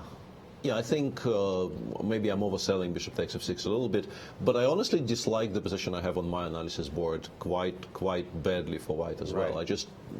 And as Alejandro was saying, I don't necessarily even mind G4 all that much, but G4 followed up by Knight E2 is just, it feels like we're playing two different games. Mm-hmm. Like White is in two minds here, whether he wants to play an attacking game or just play containing ideas. So yeah, very much likely one's position, and so I'm sure does live on. And we do have Rook E8, Bishop G5, Yeah, we have this for a while now. Yeah, we've seen that some time ago, but as we see, Ding Liren really thought for a while before playing Knight E2. That was where he thought for a long time, and it makes me wonder if he was really thinking hard about playing the main idea, Knight E5. Well, he thought about H3 for a very long time, which was the first surprise that we had. Yeah. Because Bishop G4, we do know, is the main line of this position. Once you take with the pawn on D5, the move Bishop G4 is the main idea of countering White's setup in this position. There are other ways of developing here with the black pieces, but by far Bishop G4 is the most played move in the position. Ding Liren was surprised by Bishop G4, thought for a really long time, I want to say it was was 21 or 22 minutes on the move h3, bishop h5, kind of quickly played g4, and then slowed down and decided after a long thing to play knight e2. So it definitely feels like his mind is not in one place in this position, not really sure where he wants to lead his army towards. And that kind of indecision, especially with a move as committal as g4, can lead into real trouble. And in the current position, I have to say, queen d7 is tempting, but pretty much anything that Aronian does should be enough to say black's a bit better. Yeah, I think there is no horribly wrong choices of the normal moves in this position. Something like bishop d6 makes sense. Something like, in general, you want this bishop on the b8 h2 diagonal, so bishop d6 makes some sense.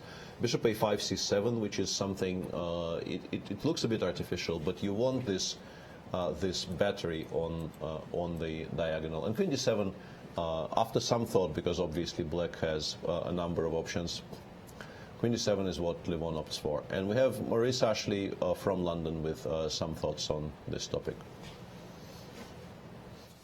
Well, I've been hanging out with the British GMs, the commentators, Hodgson and Lawrence Trent. I am Lawrence Trent, in fact. And all the arguments are coming back to the same story. Black is fine in both games. The knight that MVL had in this position finally has come into the game, but at the cost of compromising his pawn structure somewhat. Big arguments about this decision by Ding Liren to play the move g4 and then following up with knight e2, which looks inconsistent at best. So looking like black is doing well. But then they started talking about Lev's sartorial choices and said that Julian Hodgson said that he thinks that Lev wears these clothes. When he saw the green shirt and the green shoes, he said Lev came for business. This was his way of spurring himself on so that he could win the game. But Lawrence said, I completely disagree. I think he wears these horrible colors because he doesn't want to go back to the hotel room and look at himself. So he has to play hard chess and try to win. And then Jules countered with, well, you know, I had a friend who played chess who dressed like this, but he was colorblind. Maybe we should ask Lev if he's got some colorblind issues. All right, all kinds of craziness happening in this room over here. Can't say that the British aren't famous for their wit. Totally disagree. I want to say that Lawrence probably by this point should know better and not offer his sartorial advice to anyone for fear of retribution, but he just doesn't learn. I heard there's a campaign, Trent, for GM.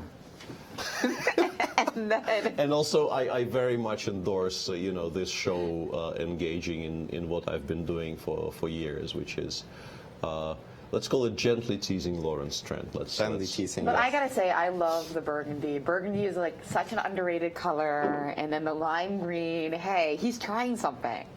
Oh, he's definitely trying something. What it is that he is trying is unclear to me, but there's definitely something going on there. Yeah, maybe burgundy and lime green. Tell us, what do you guys think? I mean, is this a yay or an A? But actually, I do have a question from the Twitter. I'm going to vote yay. But I got a question from the Twitter audience, from Craig, who asks, if Grishik asked you to help him prepare for the candidates, what would you say? That's an easy one for me to answer, because I feel very confident in saying I will not be asked. So it's an easy one for me to cover. I'd love to help, but I feel the likelihood of me ever being asked is extremely low. Is that because you guys are two good friends who just share memes? I think by this point he feels that he can find people who can actually help him instead of somebody who will like him a great deal. I see. Yeah, I got it. He needs. Always selling himself short. Always selling himself short. Such good friends. But that can be a bonus in some cases. Like, of course, Alejandro, very good friends with Fabiano, but I can see that sometimes it can also be. But he is also a tremendous analyst as opposed to. And so on and so forth. Moving swiftly on. Anyway. Oh, Peter. Peter's answer. But that was DS Caffer on our Twitter feed. And again, the way to get in touch with us on Twitter is to use the hashtag GCT Finals. And if you want to get in touch with us on the phone, we just had that number pop up, and we can pop it up again for you in just a second, as that will also be a good way to call us during the classical portion. Although once we get to Rapid and Blitz, we won't be taking phone calls anymore. Yeah, that will be too challenging to manage. And the other game of the day, the game between MVL and Magnus Carlsen is proceeding sort of the way we expected. Bishop b6 and rook e5 is on the board. And this is where we're playing queen b7. It's not the only move in the position, but it appears the most logical. You attack the pawn, the queen is in a nice diagonal. You can imagine getting the bishop to d5 at some point. Yeah. Maybe white can sort of stabilize by playing knight a5, queen b6, and something like b4 with the idea of meeting rook d8 with rook c5. But you're sort of playing with fire here a little bit, because like if this somehow collapses, or if, let's say if bishop d5 is strong in this position, followed by, I don't know, queen g6 and then some kind of a rook activation, you could end up with a somewhat stuck knight on a5. How are you defending the pawn if I just attack it, out of curiosity? If instead of rook d8, I play rook b8, yeah. I just missed that move, yeah. I was very sort of focused on trying to take the other one, and the other one we can actually defend, whereas this one. But this is just analysis, of course. The position is after rook to e5. Magnus hasn't played queen b7 yet. And this is the position on the board. But we do have a phone call from Nepal. Welcome to the show. Let us know your name and your question. Yeah, thank you. I'm Santosh from Nepal. Hello. Hello. Hello. Hey, Hi, everyone. Yes, we hear you perfectly. Yeah. So I have a question. First of all, I'm a big fan of all of you guys. I love watching your commentary. It's so much helpful to learn this in depth. I'm just a beginner player, but I've learned a lot of data drills from watching your commentary. So first of all, thank you for the kind words. Yeah. Okay. And I'd like to ask Peter, you have been such a great player, you've been a class elite player for so much of time. Do you think you're going to be a world champion one day? I mean, do you aspire to become a world champion? Because I see you've been inclined to commentary and sort of other things lately. So what's your experience, Peter? I'd like to ask you to be very direct question. That's a flattering question, but somewhat outdated, I think. By this point, the likelihood of me becoming a world champion in classical chess is not very high. I could still, I got close to the podium in the Rapid and Blitz last year, but in classical chess, I think I don't rate my chances very highly, and that's not just my normal mode of, underselling myself. But we do have the admittance that is your normal mode. Yeah, of course it is. Okay. Of course, it's my brand, but. Your brand. Yes. That's a word I wouldn't expect you to describe yourself. World number 8 in Blitz. You are playing in a few weeks in the World Blitz Championships, right? Yeah, I'm pretty sure so I am. That's one our audience will be rooting for you, of course. But in classical, I felt like I played 3 candidates tournaments in a row from 2013 to 2016, and I did feel like I maybe could have had a better shot at qualifying for a match and playing a match. I wouldn't have been a favorite in the match against Magnus, obviously, but getting there felt like a realistic goal. Did not happen, and honestly, I'm not I will continue playing in qualification events if I'm qualified for them, obviously, but I don't really see myself as a favorite there. So I have a question. From the 3 candidates that you played, what did you feel was missing that you weren't? Skill? Well, I mean, okay. What to say? No, but well, you certainly put your mark in the destiny of these matches, of course. Sure. No, but in a more serious fashion, in London, I felt like the Magnus and Vladi was just playing a lot better than me. The one I felt I really had a shot in was, and yeah, this game is about to finish now, so we can just watch them. And what I meant, sign of course, the score was sheets, yeah. your destiny-changing game, which led Magnus to playing the World Championship. Yeah. Although I did beat him. I kind of tried very, very hard not to let him play the match for the World Championship, but that's how it all worked out. And yeah, now we will have some kind of. I mean, I wonder, what I was going to say, I wonder if Magnus is white in this position, does he continue forever? Because Rook A2 is clever. Yeah, I like Rook A2. So why would you? Because let's just show this. We will watch them shake hands, and then we will okay. show it. We will show it on the board. So my point is, if not for Rook A2, if you play something like Rook B2, Rook A6, Rook B3, Rook C6, you either give up on C7 or you play Rook B7 and you wish you would have given up on C7 because your position is so passive. It's still, of course, a reasonably easy draw at this level. But this is a very passive setup where black, I mean, I think this position Magnus actually continues for a while. Yep. But this is why he played Rook A2. This is why he chose very specifically to give up not the pawn on A6, but the pawn on C7. And now there's really nothing to play for because the rook is not behind the, I mean, not on a very poor square on B7, doing only one job of protecting the pawn on C7. It's quite active. And Do you know that the rules of the Grand Chess Tour state that in the classical games you cannot offer draws? So therefore, they will have to figure out a way to either trade off all the pieces or more likely just repeat the position with some rook jacks. Yeah. They manage usually. They find repetitions. They are professionals. And I mean, one way of I was about to say, just actually play H5, liquidate into a 2 against 1, and just make a draw this way. H5, G8, Rook H3.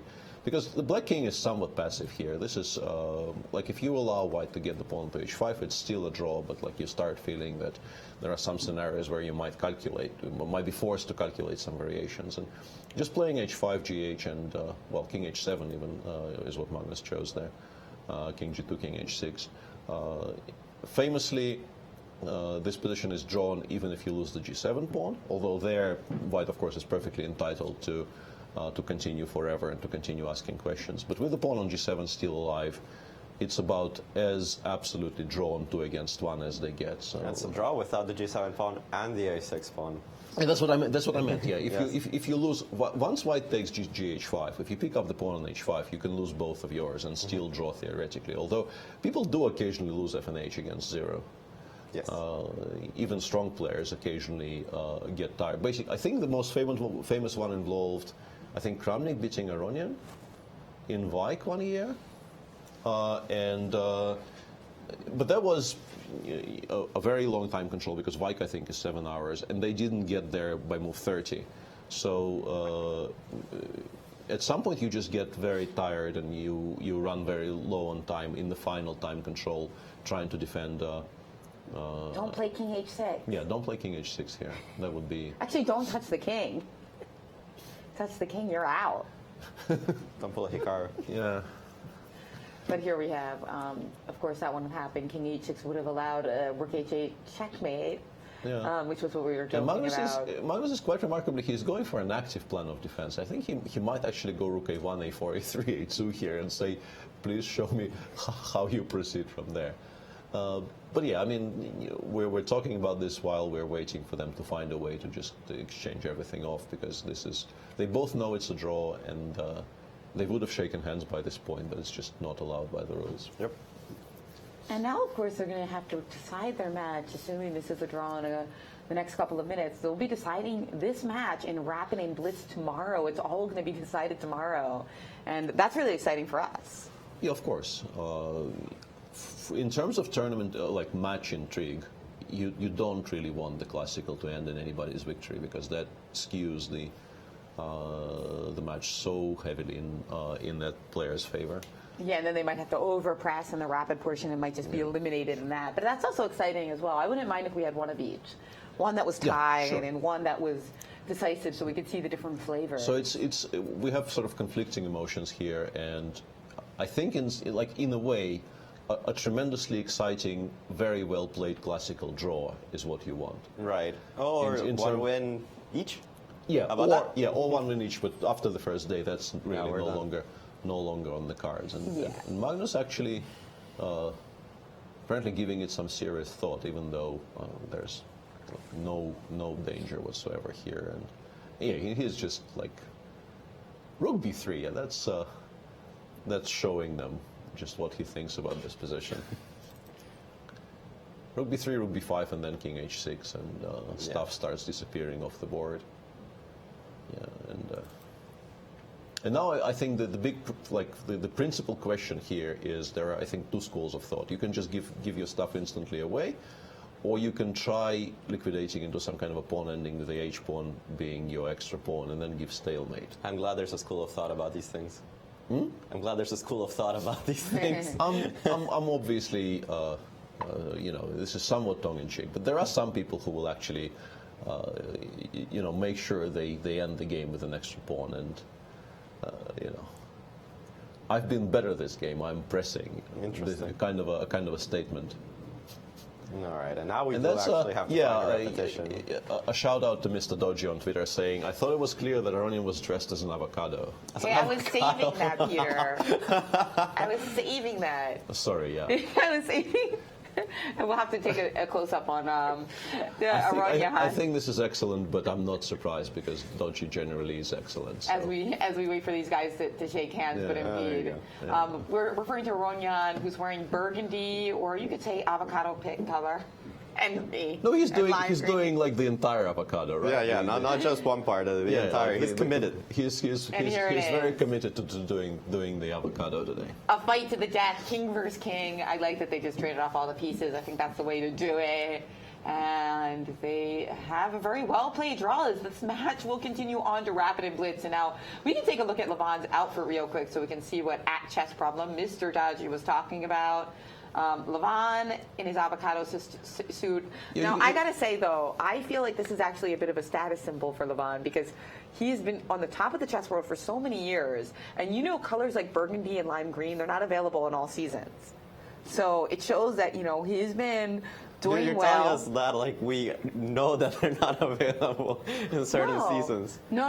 Like Levon wears designer clothes, so something like lime green might only pop up into the lines like every 10 years. So this means like he's a successful man for many years, and he's got the lime green shirts and burgundy jackets and to prove it. He's a peeled avocado right now. He's not. He's.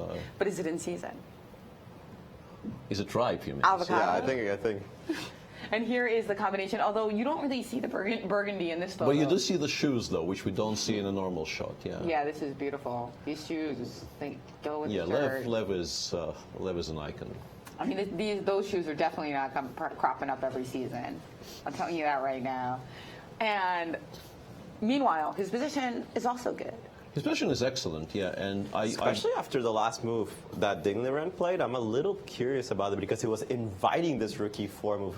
Ding Liren on purpose put the queen on d3. Yeah. Remember that he took on g6, so he didn't actually have to do that. Yeah, let's go back a little bit. We last saw this position after rook c1, and Levon did play queen d7, and Ding appears to agree with me that the knight has to be traded off, although I actually take your point about the dark squares. I wonder if that is better or worse than, let's say, king g2 by this point. Right. I still feel like in a blitz game I would be very tempted to take, but having thought about this for a while, I suspect this might not be all that good for white. Takes, and he plays queen d3 now, and I think the point about rook e4, at first I thought, oh dear, does Lev actually intend to play after knight g3 something like rook f4, rook e4, which of course he isn't. But we have interviews, so we'll return to this in a bit. Maurice Ashley is in London with Magnus Carlsen. We are with world champion Magnus Carlsen after a draw with MVL. Magnus, first of all, before we get to the game itself, what were your thoughts after yesterday coming into today? What did you want to achieve? I wanted to surprise him a bit in the opening again, as you could see. Yeah, I was in a decent state of mind. Wasn't thrilled with the draw yesterday, but I thought the game had been interesting, so I was happy with that. And yeah, today I thought in general draw was okay, but I didn't mind playing, and as the game went on, there wasn't much to do. Tell us where the first interesting moment came for you. No, so b3 is sort of a safe way to play here, and I think I got very easy play after queen c6, and he thought for a long time, and basically his mindset here was that he should try and equalize, since even though his structure is better, the knight on a3 is so bad that there isn't really anything to hope for him. So after he went c4, I think there wasn't that much to do. At least after I went to h6, then I had some hopes for Queen b7 here, but I don't think it actually does anything. Queen c3, and he has control, so I decided just to force the draw. So you were hoping he might push a little bit here. This critical moment, you said he thought for a while. Everybody was really wondering. Before he played c4, was wondering what he might play. Was there anything you saw that might have been dangerous, or you just felt like it was just too solid for you? No, I mean I thought. To be honest, I thought about this plan with rook c1, knight b1 to c3, but then he's already lost some tempi, and I think he definitely cannot really look for an advantage there. So I think what he did was quite sensible, and maybe after ab3 that was the one moment where I could have thought a little bit longer, but I think realistically it's going to end up with mass exchanges and a draw anyway. All right, well, tomorrow is Rapid and Blitz. Your thoughts about facing off against him? He's a pretty fast player. Yeah, he's a very good Rapid and Blitz player, obviously. It's one of the reasons he's made it here 2 years in a row, so it's going to be interesting to see. All right, looking forward to it. Good luck tomorrow. Thank you. That should be a really fun day. I can't wait to see that match go down. Yeah, that should Peter. be a treat tomorrow. Two exceptional players in the short time controls. At least 6 games, right? Yeah, we'll play at least 6, and then you're right, if there's a playoff, we'll get extra games. And of course, it will all be determined by Armageddon if those games are also split. So That's some way away, yeah. Maurice with Maxime Vachier-Lagrave. Yes, it's French #1, Maxime Vachier-Lagrave, after a draw with the world champion. Maxime, again, yesterday was a tough game, interesting fight. Did you put it behind you to think about this struggle today? Yeah, of course. I mean, the thing is, I got surprised in the opening, and I couldn't figure out what to do here because, like a year ago, I wouldn't have maybe been cautious, but I remember, Levon lost very badly against Mamedjarov, and it gets sort of martial compensations, and it's actually very tough to play on the board if you don't remember your analysis. I was even considering some foolish things like this, castle cd5, and then give up an exchange. But then I realized, if anyone's worse, it's me. So I decided to go the safe way. And yeah, once here I wasn't happy with my position. My first plan was rook e5, but then after bishop e4 I'm just much worse already because f6 is a threat. And then there's lots of queen moves, but after rook e8, my knight on a3 is just not getting in play. So I went for c4. And I still thought I was very slightly worse. For instance, if f3 takes, he goes bishop e6. I might have to go c5. Then the good thing is my knight was coming back into play, so I thought I should be holding this. But yeah, I didn't expect a free ride like Magnus did with queen d7. After which, yeah, it's just petering out to a draw. I mean, I thought for a second about knight e3, and then I noticed c6, and no, not today. All right, well, 2 classical games, both drawn. Your thoughts about playing against Magnus, of course. He is an excellent Rapid and Blitz player.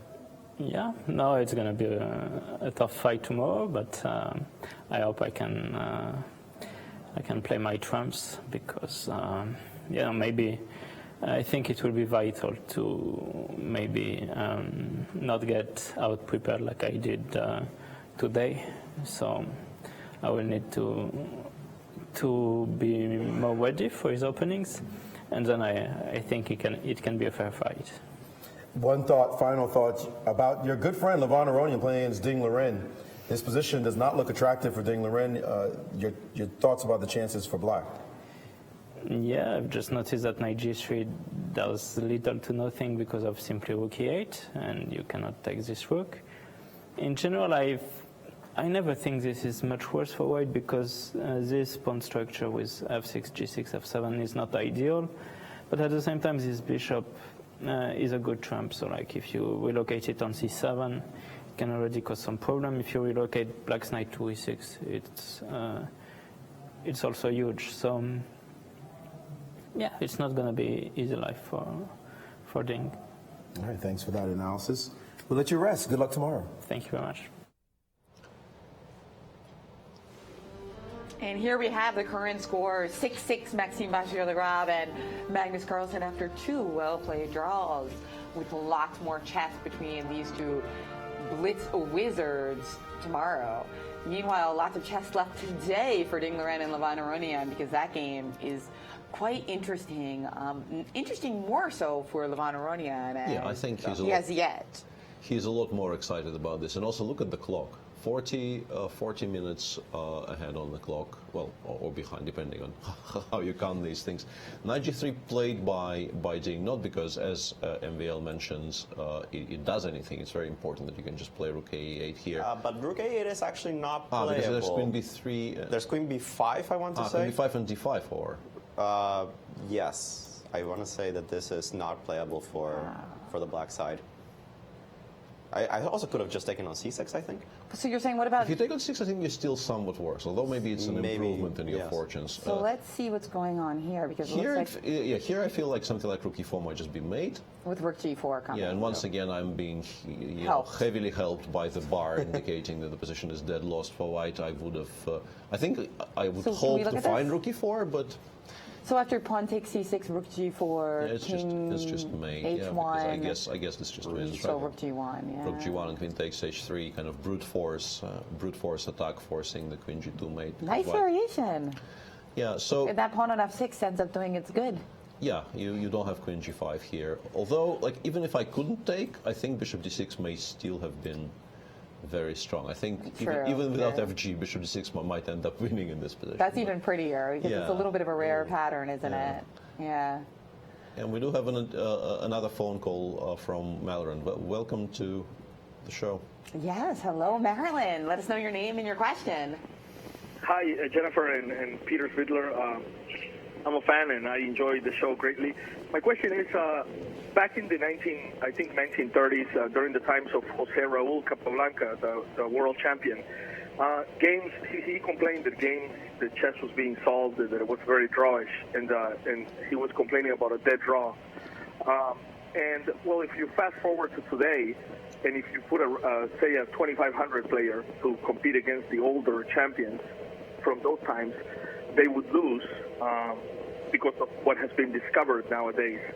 So, but what happens is that now with computers and the databases being so big and correspondence chess, it seems that we are again looking at that problem, that so many games are ending in a draw. I play computer chess with some of my friends, and that I see how we end up like killing or pruning entire branches, basically a branch of a particular line. We can no longer play that line because it just leads to a dead draw. So my question is, in 10, 15 years from now, with engines keeping on getting even stronger and stronger, and the same thing happening with hardware, do you think we are solving chess? Well, it's very good that you phrased the question the way you did, because it's good to remember that the whole discussion about chess being solved and chess being a draw, and the draw death of chess, not that the chess is a dead draw. I think, at least in Russian, this discussion was always phrased as a draw death of chess. I'm probably not doing this properly, but anyway. It's very cyclical, and it comes and goes. And Kappa's fears in the 1930s were somewhat unfounded, and I think the conversation didn't reappear for quite some time after that. And it's a lot more based in reality right now, because, as you correctly pointed out, the computers do a great deal of work solving particular lines of opening theory, and especially forcing, tactical variations do get solved. But I think there are a few things to consider here. First of all, it only really concerns extreme top-level play. I think if you go down to even, let's say, the results between 2650s playing each other, the drawing percentage goes to very manageable levels. There will obviously be draws in games between players of similar strength, but it's nowhere near as prevalent as people, I think, like to think. And secondly, computer chess and let's say advanced chess or straight up computers playing each other has very little relevance in terms of practical play, because even if you know something is completely drawn, you might just decide to avoid those lines. But if you want to repeat computer preparation in those lines, it's almost always unmanageable. There's just too much information. So it all boils down to the question of whether you consider computers in general a threat to chess by this point, or a tool to use to become better. We've accepted computers are stronger than us. It's been very true for decades now, and we know it's a fact of life, but we also know that you're not going to be able to use that knowledge in practice, because it's just memory doesn't hold this much.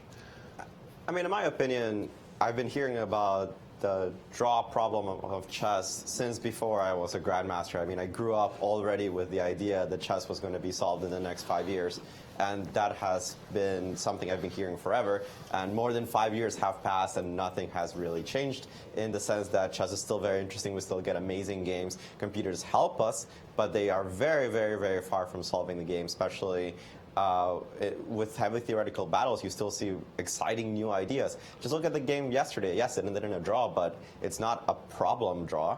It's just a very cool, interesting game between Magnus Carlsen and Maxime Vachier-Lagrave.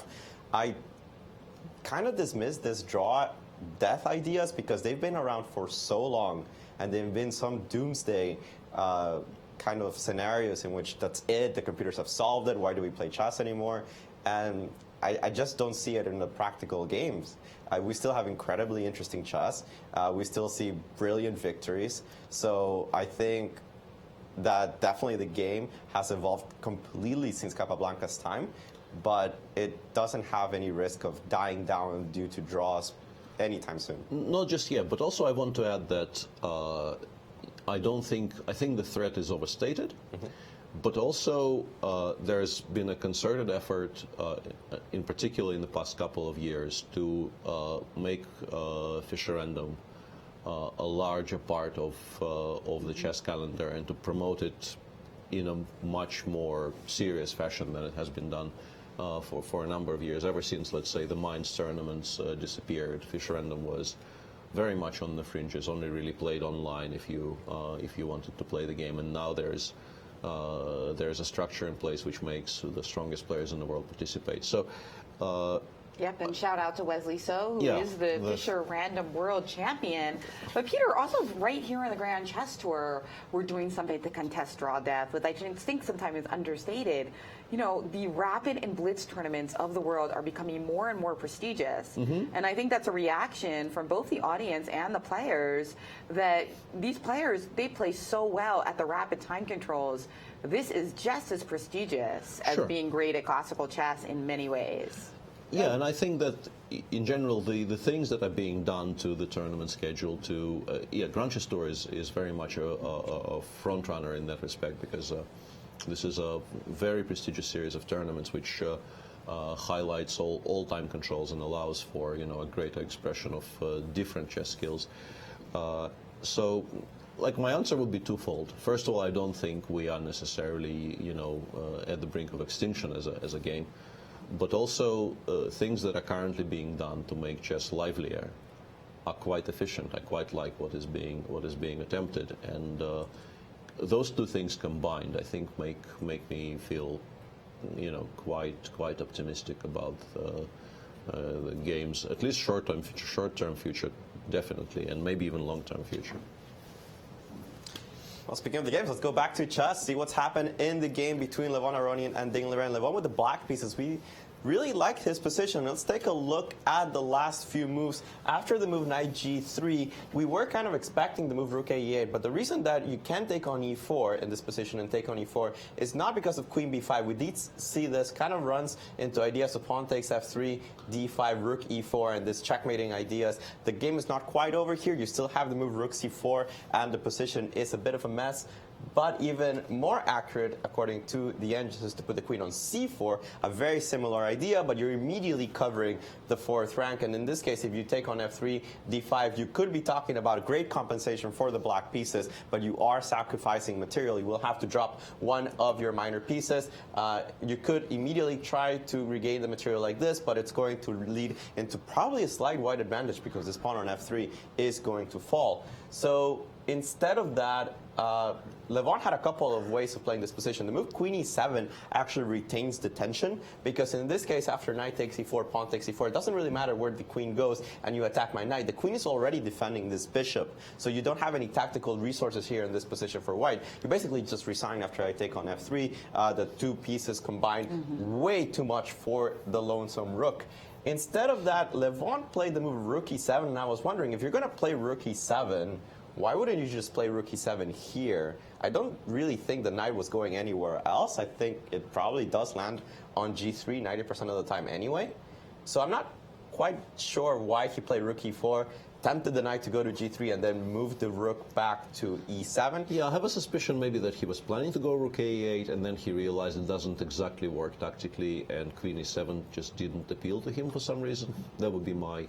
Very likely. And after the moves a3, bishop d6, rook e1, it seems like at least Ding Liren is taking some tension off the position, taking a couple of rooks off the board.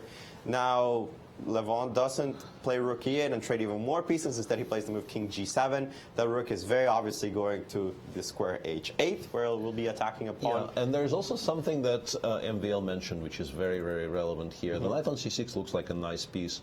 But if you imagine it being on e6, that's where it badly wants to be. And this is something that Ding Liren would have to pay great attention to and make sure that he has a good reply to a potential rerouting of that knight towards the e6 square.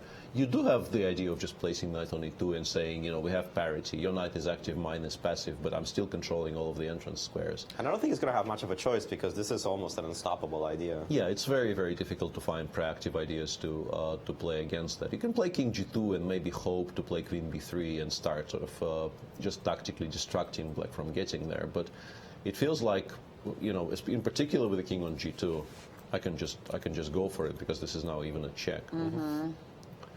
It feels like Lev has maybe had some more ambitious tries, but this is still very far from equal. Oh, very far, yeah. Yeah, it's a very nice position for black. It's obviously an improvement for white that some pieces came off the board, and white now has the control of one of the open files. Yeah. But you still very much want to play g4, g2 here, and nobody's going to let you. Yeah, but well, gosh, yeah, that's something we tell our students, right? But you're the chess club. So shout out to, no shout out. Shout out to Maurice in London, who has some comments.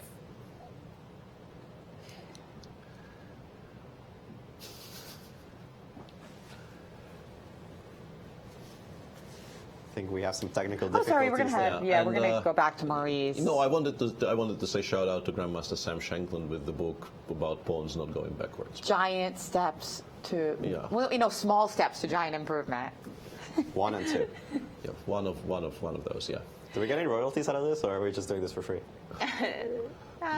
Good question. We got to negotiate that. Yeah, next time. I'm probably. This is the wrong move order. You should probably ask the question first, and then do the free publicity. But we're stupid like that, or at least I am. What to do? Yep. I do have to agree that Levon's position is pretty nice, but I would still like to have those rooks on the board, and I really like the bishop on b4 controlling this e1 diagonal. Yeah, and I was wondering, after a3, I thought the bishop would retreat I was to about a5. to ask you. I was about to ask you that exact question. Why Right. don't you provoke before here? Yeah, because once you provoke before, first of all, the bishop can retreat to b6 instead of d6, and that might make an argument for d4 being a very strong weakness, especially this knight on f3 having to stay in a position where it's very uncomfortable. The reason this knight is uncomfortably placed is that this pawn on f6 is doing a great job of controlling it. This allows me to move the knight away if I wanted to without fearing the knight jumping to e5 at any point. And now, especially with this pawn being under attack, it feels even more uncomfortable. And the reason you want to throw in b4 is that it gives black more ideas. c4 is a long-term weakness. c3 might be attacked. I could throw in a5 at some point, depending on the configuration of the pieces. So even the move queen a4 at some point might be just a nice way to jump into the position. I'm also kind of curious on why he didn't at least provoke the move b4 with the move bishop a5.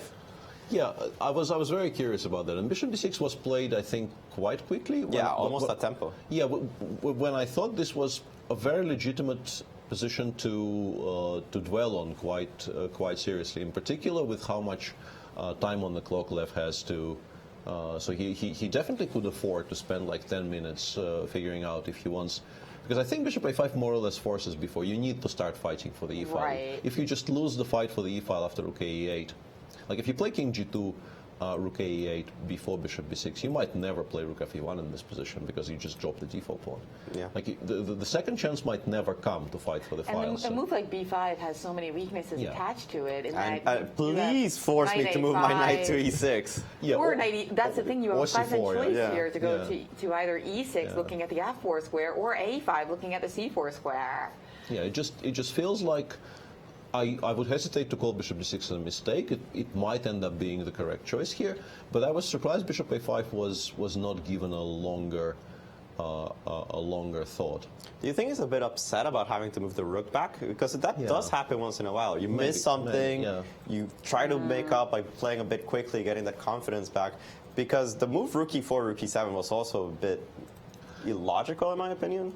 Yeah, and it didn't occur to me because I thought we are luring the knight away from e2, but we're not luring it from anywhere. We're actually making it go to a square it needs to go to. Right. And yeah, rook e7, knight f4, I don't think is a move at all because after queen d6, for instance, it probably has to go. Although maybe there's some argument for knight g2, knight e3, but why are we like this is a setup that black actually wants. So Yes, where you might just get mated as yeah, white. Yeah, this cannot possibly be good. So if you play rook e7. Yeah, and then rook e8. It appears as if we are getting the same position we got in the game, but I mean, I will hit the knight with the tempo, right? Yeah, potentially just up a tempo for nothing. Yeah, slightly unclear why Lev chose what he did choose, but he's still very, very comfortable.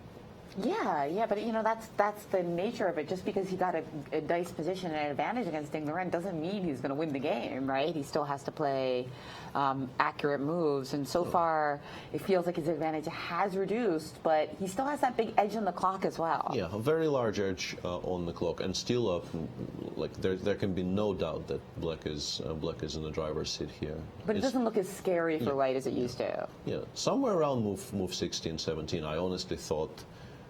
If the trend continues, by move 25, white's position could become like critical to indefensible. No longer feels like this could be the case. Feels like this one. If black wins a long game now. Yep. And a long game probably will have because black's advantages of the permanent kind. You have this better pawn structure. The bishop on d6 is actually quite nice. It's difficult for the knights to find any kind of anchor square, so you don't really see a path of equality for white. What you do see is defense and long defense. I'm very happy you said that because I think this is a very nice way of evaluating worse positions. Where some worse positions, you think, okay, I am currently struggling, but I know exactly what I need to do for the position to become actually equal. Not a draw, but equal. I no longer will have any problems. Here, I don't think you can name any sort of legitimate, realistic things that can happen here. I mean, maybe if, let's say, the rooks come off, and the knight gets transferred from g3 to e3, and black still hasn't done anything, then maybe black will find it hard to get the knight from 6 to good squares because he will be occupied protecting the d5 square and so on. But that is a lot of... Yeah.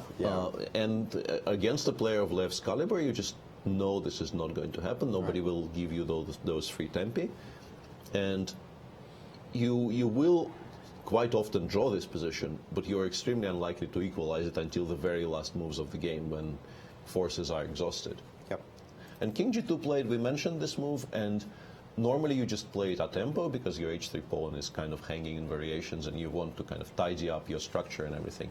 But the fact that this is now a check, I think this is why Ding tanked for a bit before playing it, because and we do have Grandmaster Maurice Ashley from London. Yes, guys, this point that when Magnus was here before, when he was being interviewed about his game, his very first reaction when he came to the screen was, hey, black is much better in the other game. And he was surprised when he saw Lev actually play the move rook to e4. And then we got into the interview because he felt that the other positions, that position was just good and you didn't need to put this rook on this compromised square. Now, when Maxime had made this point about the rook on e4 and the tactics around this square, when he went into the analysis room with the British GMs, they started delving into these lines and they came up with variations similar to the one that you mentioned, Alejandro. And then the question was asked, what about this move g4? Julian Hodgson, of course, a gentleman from the 80s and 90s, he said, this kind of move g4 would never have been played by Karpov. And MVL's response was, hey, that was 40 years ago. Chess is a very different animal today. It is, but I think in this particular case, I think Anatoly Evgenievich would have been correct in not playing this move and not even considering it for very long.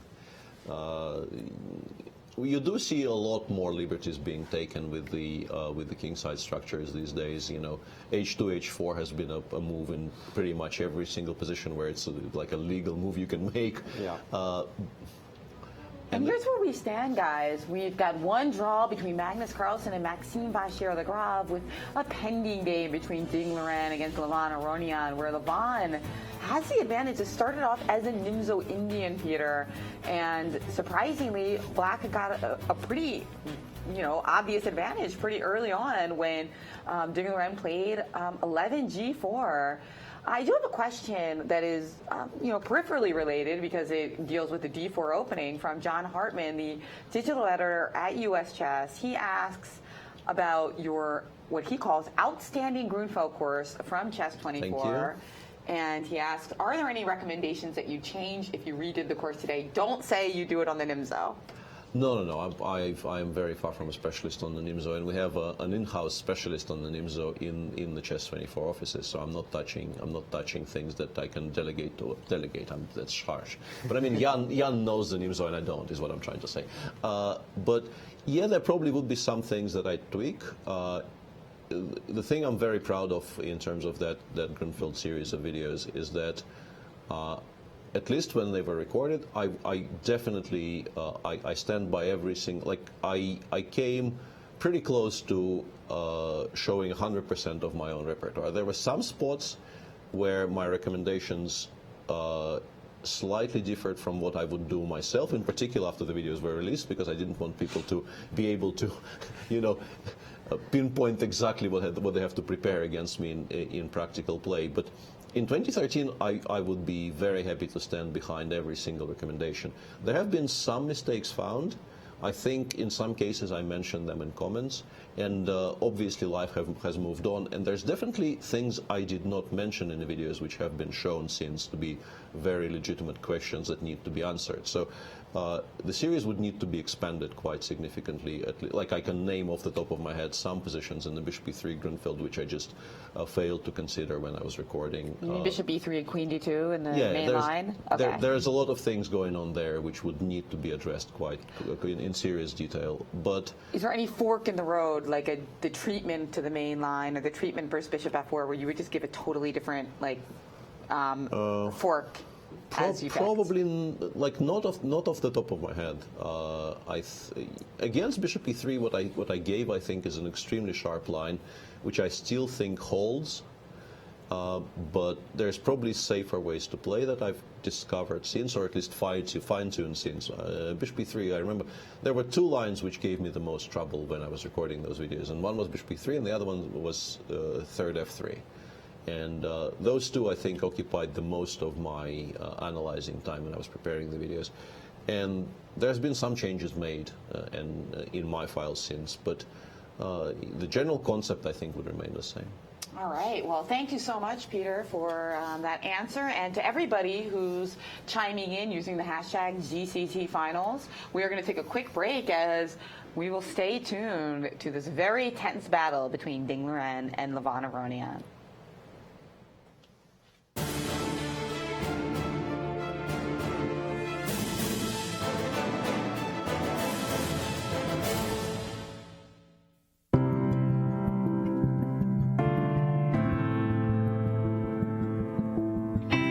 Can you hear it? It's the sound of hope.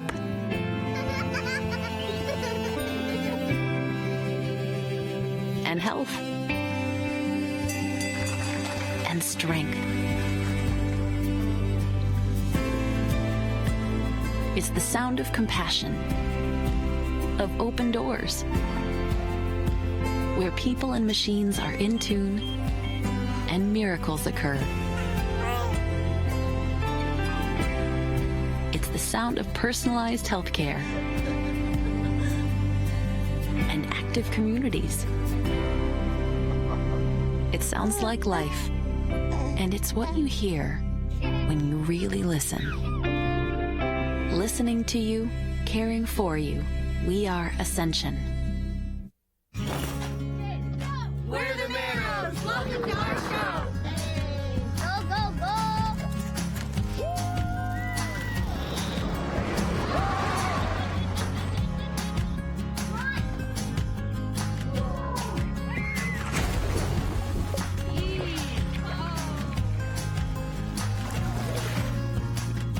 That's our show. Now go play yours at visitmo.com.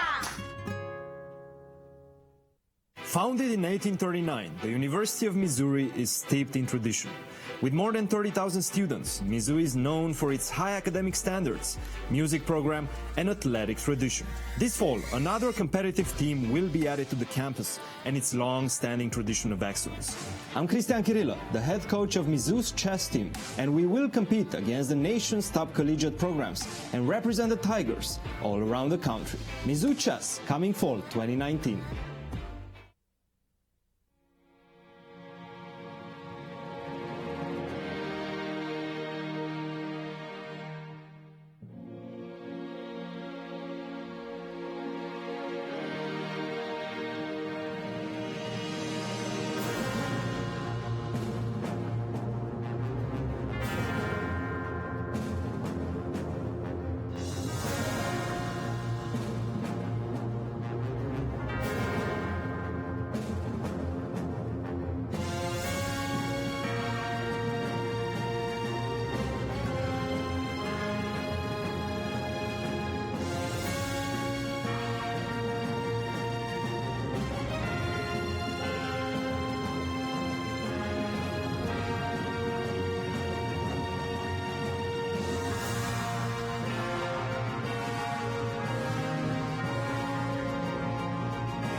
and welcome back to our coverage of the Grand Chess Tour Finals in London. And when we left this game between Ding Liren and Levon Aronian, we've had several moves since then, Peter.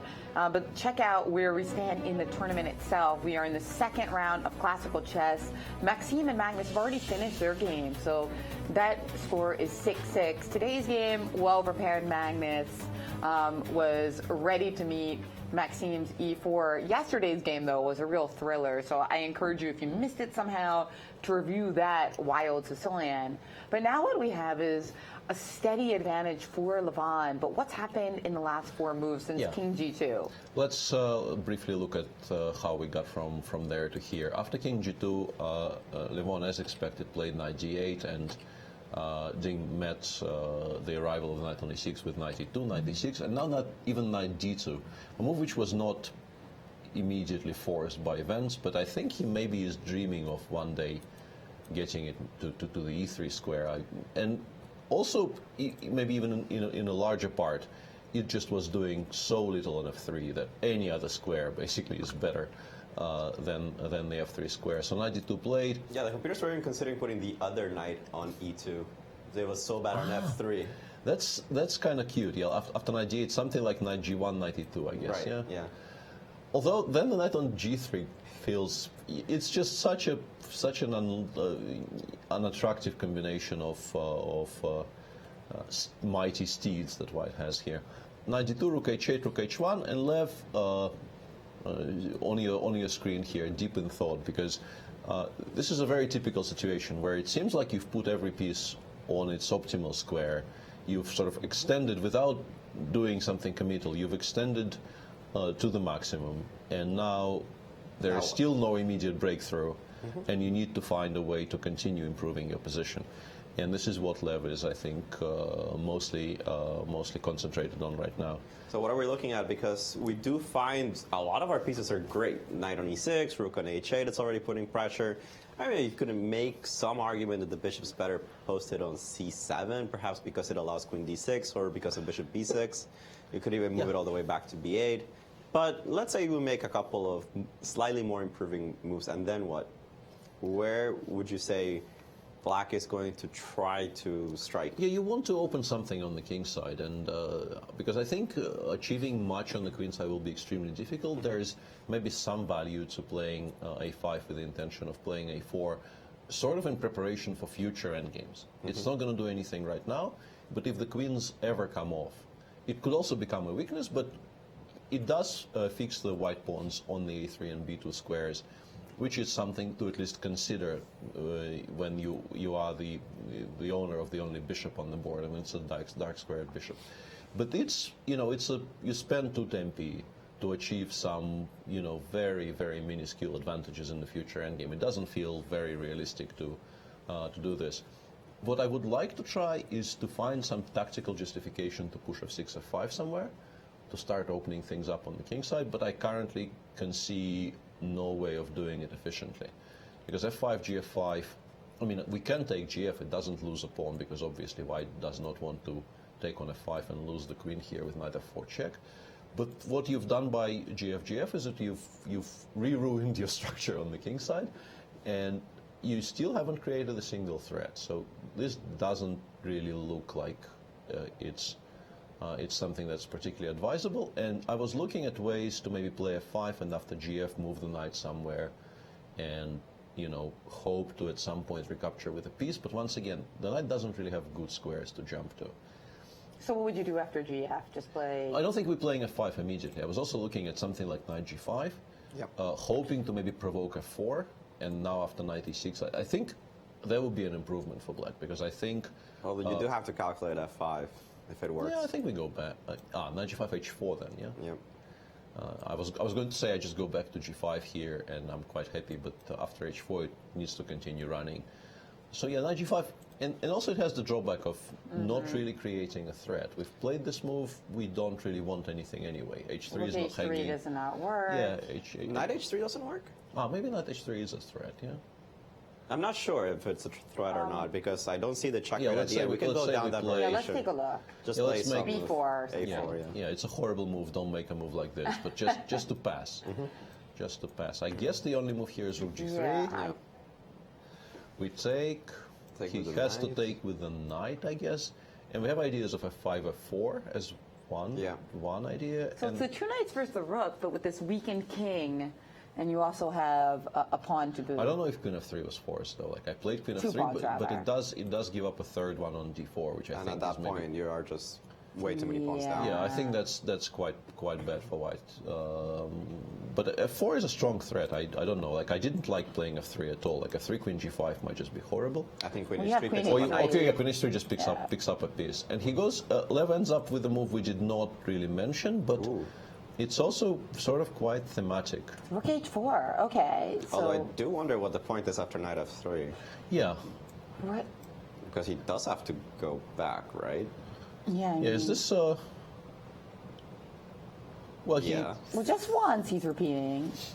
But of course, Ding Liren knows his position's not smooth, so he's moving his knight back to d2. Yeah. But I do not think that Lev is going to follow suit with rook h4. Lev did complain about not feeling at his best yesterday. That's why it's possible, but this is just unlikely still. Yeah, Lev feeling fine will never ever stop playing in this position. I feel like you run zero risks, and you can continue finding tries to improve. But yeah, if he continues feeling somewhat under the weather, he could maybe repeat and take another day to get back into proper fighting shape. But it would be a bit of a pity here. And if not, if he is feeling well and he's just doing that to tease Ding Liren, I kind of like it because it's that a little bit of like a psychological, maybe get his hopes up that he doesn't have to keep fighting, and then say like, nah, sorry, we're in this. Yeah.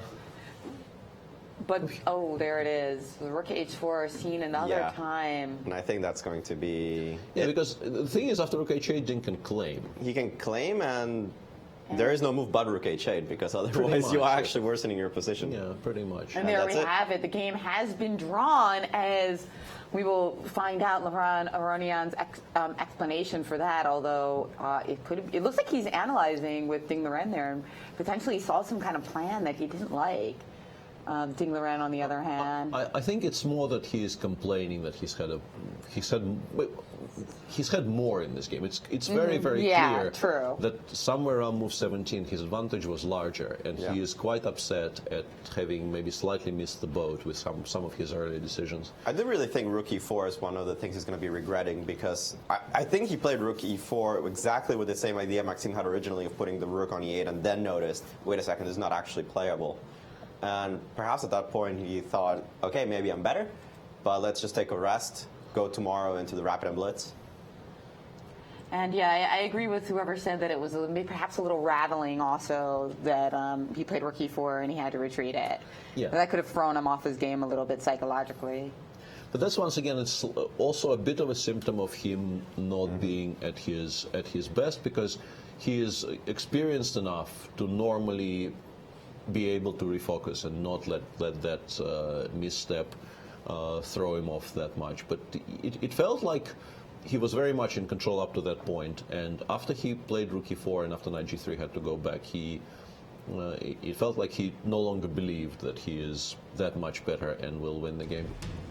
And this is what it came down to, guys. 2 draws in the classical in both games, in both matches, that is, which means that it's all going to be determined tomorrow in the rapid and blitz.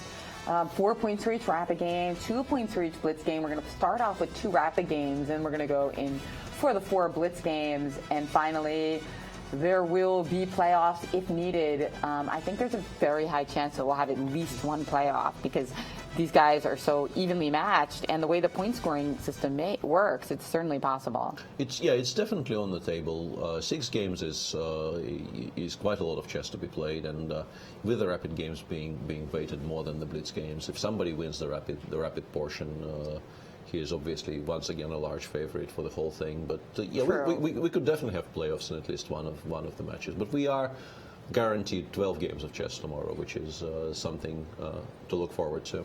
And we have Maurice with Ding Liren. World's number 3 player, Chinese superstar Ding Liren, after a draw in this second game against Aronian. Talk to us a bit, please, about the opening itself, especially this decision you made right here after He took on d5. What did you feel about the position?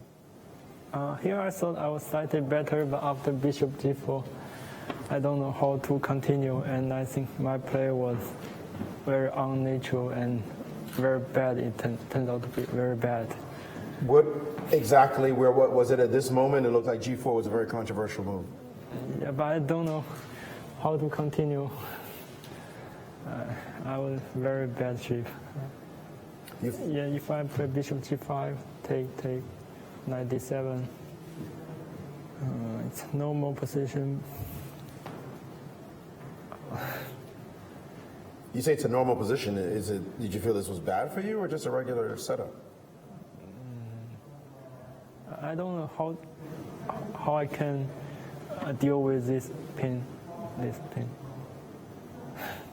And that made you decide to play the move g4 instead. When this happened in the trades, what were your thoughts after this position occurred? Were you feeling worse at some point? Like, how soon were you feeling like you might have been in trouble?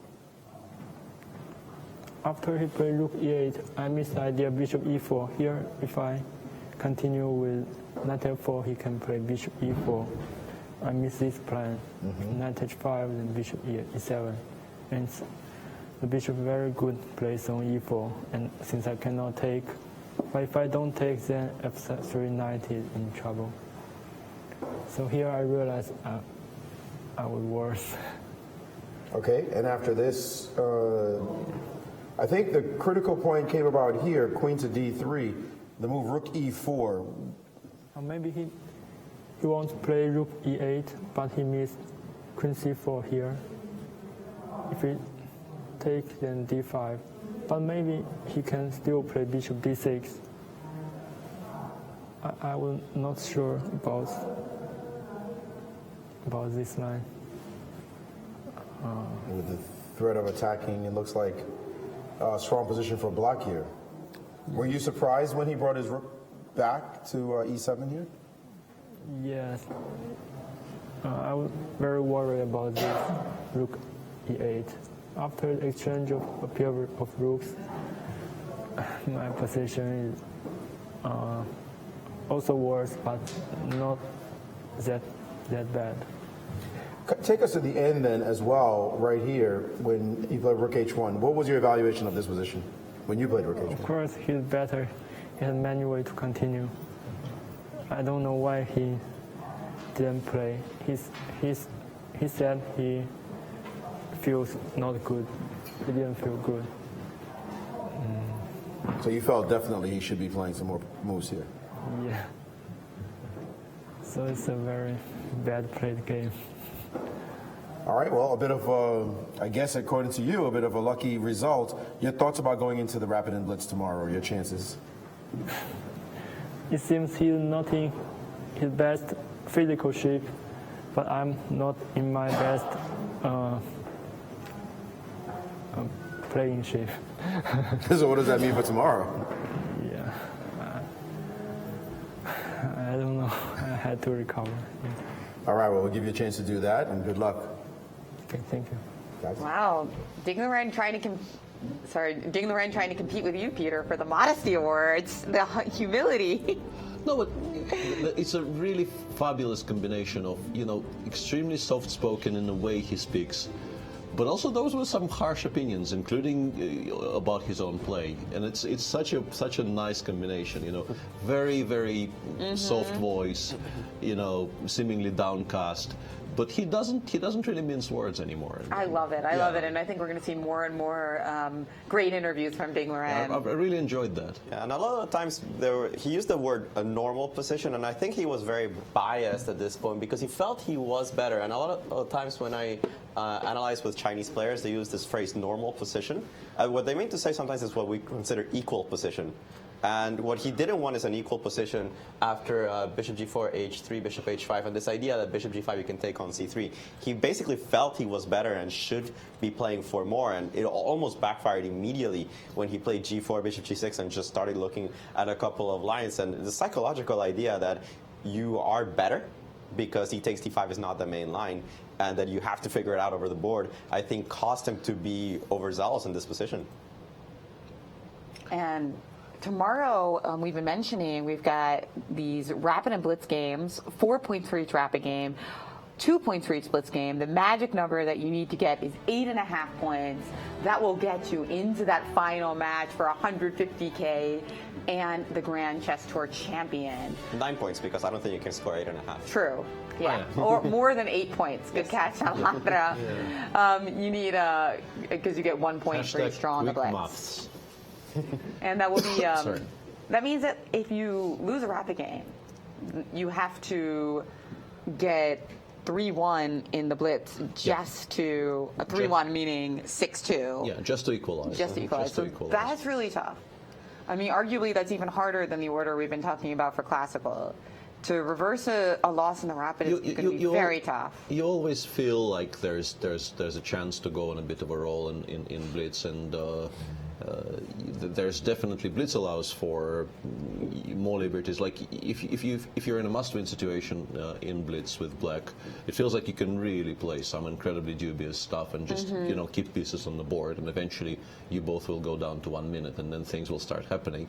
So I don't think anybody is completely out of it if they lose 4-2. Is it 4-2? 6-2? No, 6-2. 6-2 in the rapid. Yeah, my brain is malfunctioning. So 6-2 in the rapid, it's tough though. To actually win clear, you have to just dominate the blitz. You need to get 3.5 to avoid the playoff. So the rapid, there's going to be so much at stake in the rapid, and it will take a monumental comeback if somebody loses in the rapid. Here's what's at stake in the rapid. We've got 2 games worth 4 points each. There's a game 25 with a 10-second delay. And then we move on to blitz. Game 5 with a 3-second delay. That's what it is. And then the win for that is worth 2 points each. And I want to say that one of the biggest challenges, perhaps, tomorrow will be maybe that first blitz game. Because 25 with 10 seconds delay is by today's standards, it's slow rapid. Like the world rapid in blitz is 15 plus 10. So this is almost about as slow as a rapid game gets these days. And then you play 2 of those, you get used to a certain rhythm, you get used to a feeling that you have time to think, you have some control over how you spend your time, and you instantly, I mean, there will be obviously a break, you don't see the next second and play a blitz game, but there should still be a little bit of a lag in your head between what you just had on your clock in rapid and the 5+3, which is also it's a reasonably slow blitz game compared to some other time controls, but it's still blitz. Although I do find it a bit tricky because it's not a pure 5+3, it is a 5 with 3-second increment. So +3 usually delay. Sorry. Delay. Yeah, 5+3 usually indicating increment, and I think especially when you transition, as you were mentioning, from a slow rapid game into a blitz, sometimes you start a little bit slow. You're kind of used to the fact that you can spend a little bit of time in the opening. But once you realize you have 2 minutes left and there is no time being added, a little bit of panic starts setting in. Yeah, it is really difficult, I've noticed, for these players, for some of them in particular, when you get into an end game and you have to reach your pieces from one side of the board to the other, sometimes physically it's difficult to make it in the 3 seconds, especially if there's a moment of hesitation. And we see sometimes people actually flag because of that. Yeah, and I think 5-3 delay is a harsher time control by far than 5+3, the way we used to think of it with increment. And yeah, once again, I understand that the point has already been made, but it will be an interesting transition, in particular maybe the first one or the first 2 blitz games after you've just finished playing rapid. Because I remember, in the old days, in the knockout events, you would play all 3 time controls in one day before they designated a separate day for playoffs. In World Cups, you would actually play a classical game, and if your match ended 1-1, you would then proceed to play rapid and then faster rapid and then blitz on the same day if you continued making 1-1s. And that was just barely manageable. Let's say for me, I remember I had great trouble adjusting from classical to rapid on the same day. It's a problem that we've all encountered, and people, these are 4 extremely experienced, grizzled tournament veterans, very young people, but still grizzled veterans nonetheless, and they will not be new to the problem, but the problem does exist. Yeah, it'll be great to see how they handle it, no doubt, as we get faster and faster. And let's revisit our brackets, because so far, everybody's bracket is looking flawless. Nobody's lost a game after all. This is my bracket. I went with Magnus Carlsen to be the champion over Ding Liren in the finals. And then I took Maxime Vachier-Lagrave in the third place match. And finally, we have your brackets, but mine's going to win. Well, Alejandro. Well, I agree with you with MVL on third place, but I think Ding Liren is in great shape, and I especially like that dominance he had on the Blitz games in India against Magnus Carlsen. So I think it'll go down to the wire, but Ding's going to take it in a tiebreak. Yeah, and I think MVL in third is like it seems to be almost. I think maybe Maurice has him in fourth. Yes. So that's he almost got a clean sweep on the third place. Yeah, as everybody speak for third, but Maurice going against the grain. And this is your pick. You picked Magnus to win. And this is Maurice's bracket. He also picks Ding Liren as the champ, but he does differ from Alejandro's bracket slightly in that he picks Levon to get the nod over MVL. So some interesting brackets. It's possible that we'll all lose. We have to figure out, is there a bonus for picking the champ and then different point systems? But meanwhile, we have Grandmaster Maurice Ashley in London with his final thoughts. Well, the good news is only one of us will win, whoever that is, or we all lose if somebody blows up our brackets right away. This tussle between MVL and Magnus, the M&M boys, it looks as though it's just going to go down to the wire. Both players are playing well. That edge, and it doesn't seem as though Magnus feels particularly super confident that he is doing what he needs to do to just show that he's the dominant player here. So I think literally anything could happen tomorrow, although it's still the edge to Magnus, in my opinion. In the other brackets, you would think the way Ding Liren is playing, he's just not in great form. But Levon does look under the weather. He's said it before. He didn't come to the interview today either. It just looks as though he's not all the way there. But that said, you know, maybe some good doctor's medicine can fix everything, and then he'll be all right with the world again tomorrow. So we'll see what kind of energy he brings. In any case, it should be incredibly exciting. Lots of rapid, lots of blitz. That's what we live for. Should be all the way down to the wire, and we'll be calling all the action here live from London. Thank you, Maurice. I can't wait for the rapid and blitz myself, Peter. And we have Grandmaster Alejandro Ramirez with his final thoughts. There's a lot of things that go into playing a great game of chess, and for Aronian, one key factor was missing. He just didn't feel physically well. I know that if he was on a good day, he would have grabbed this position and tortured no matter who he was playing against. But it's going to go down to the rapid and blitz tomorrow. And I'm personally excited to see what we're going to have, because all of our brackets can just blow up. If Maxime breaks his A game, only one rapid victory is all it takes to put Magnus against the ropes. And we'll see if that happens. Tomorrow will be a fun day. That's right. Roll up your sleeves, as we are getting faster and faster tomorrow, Peter. Yeah, plenty of action tomorrow, and today we've had a bit of a dry day in terms of the classical games we've seen, but not possible tomorrow. Tomorrow there will be blood. That's right. Love to see it, and we love to see you. Thanks everybody for joining us, and we will check you same time, same place tomorrow. That's 4 o'clock in London. Come 10 minutes early for our pregame show. And that is 9:50 here in the studio in St. Louis, the capital of chess in America. See you tomorrow.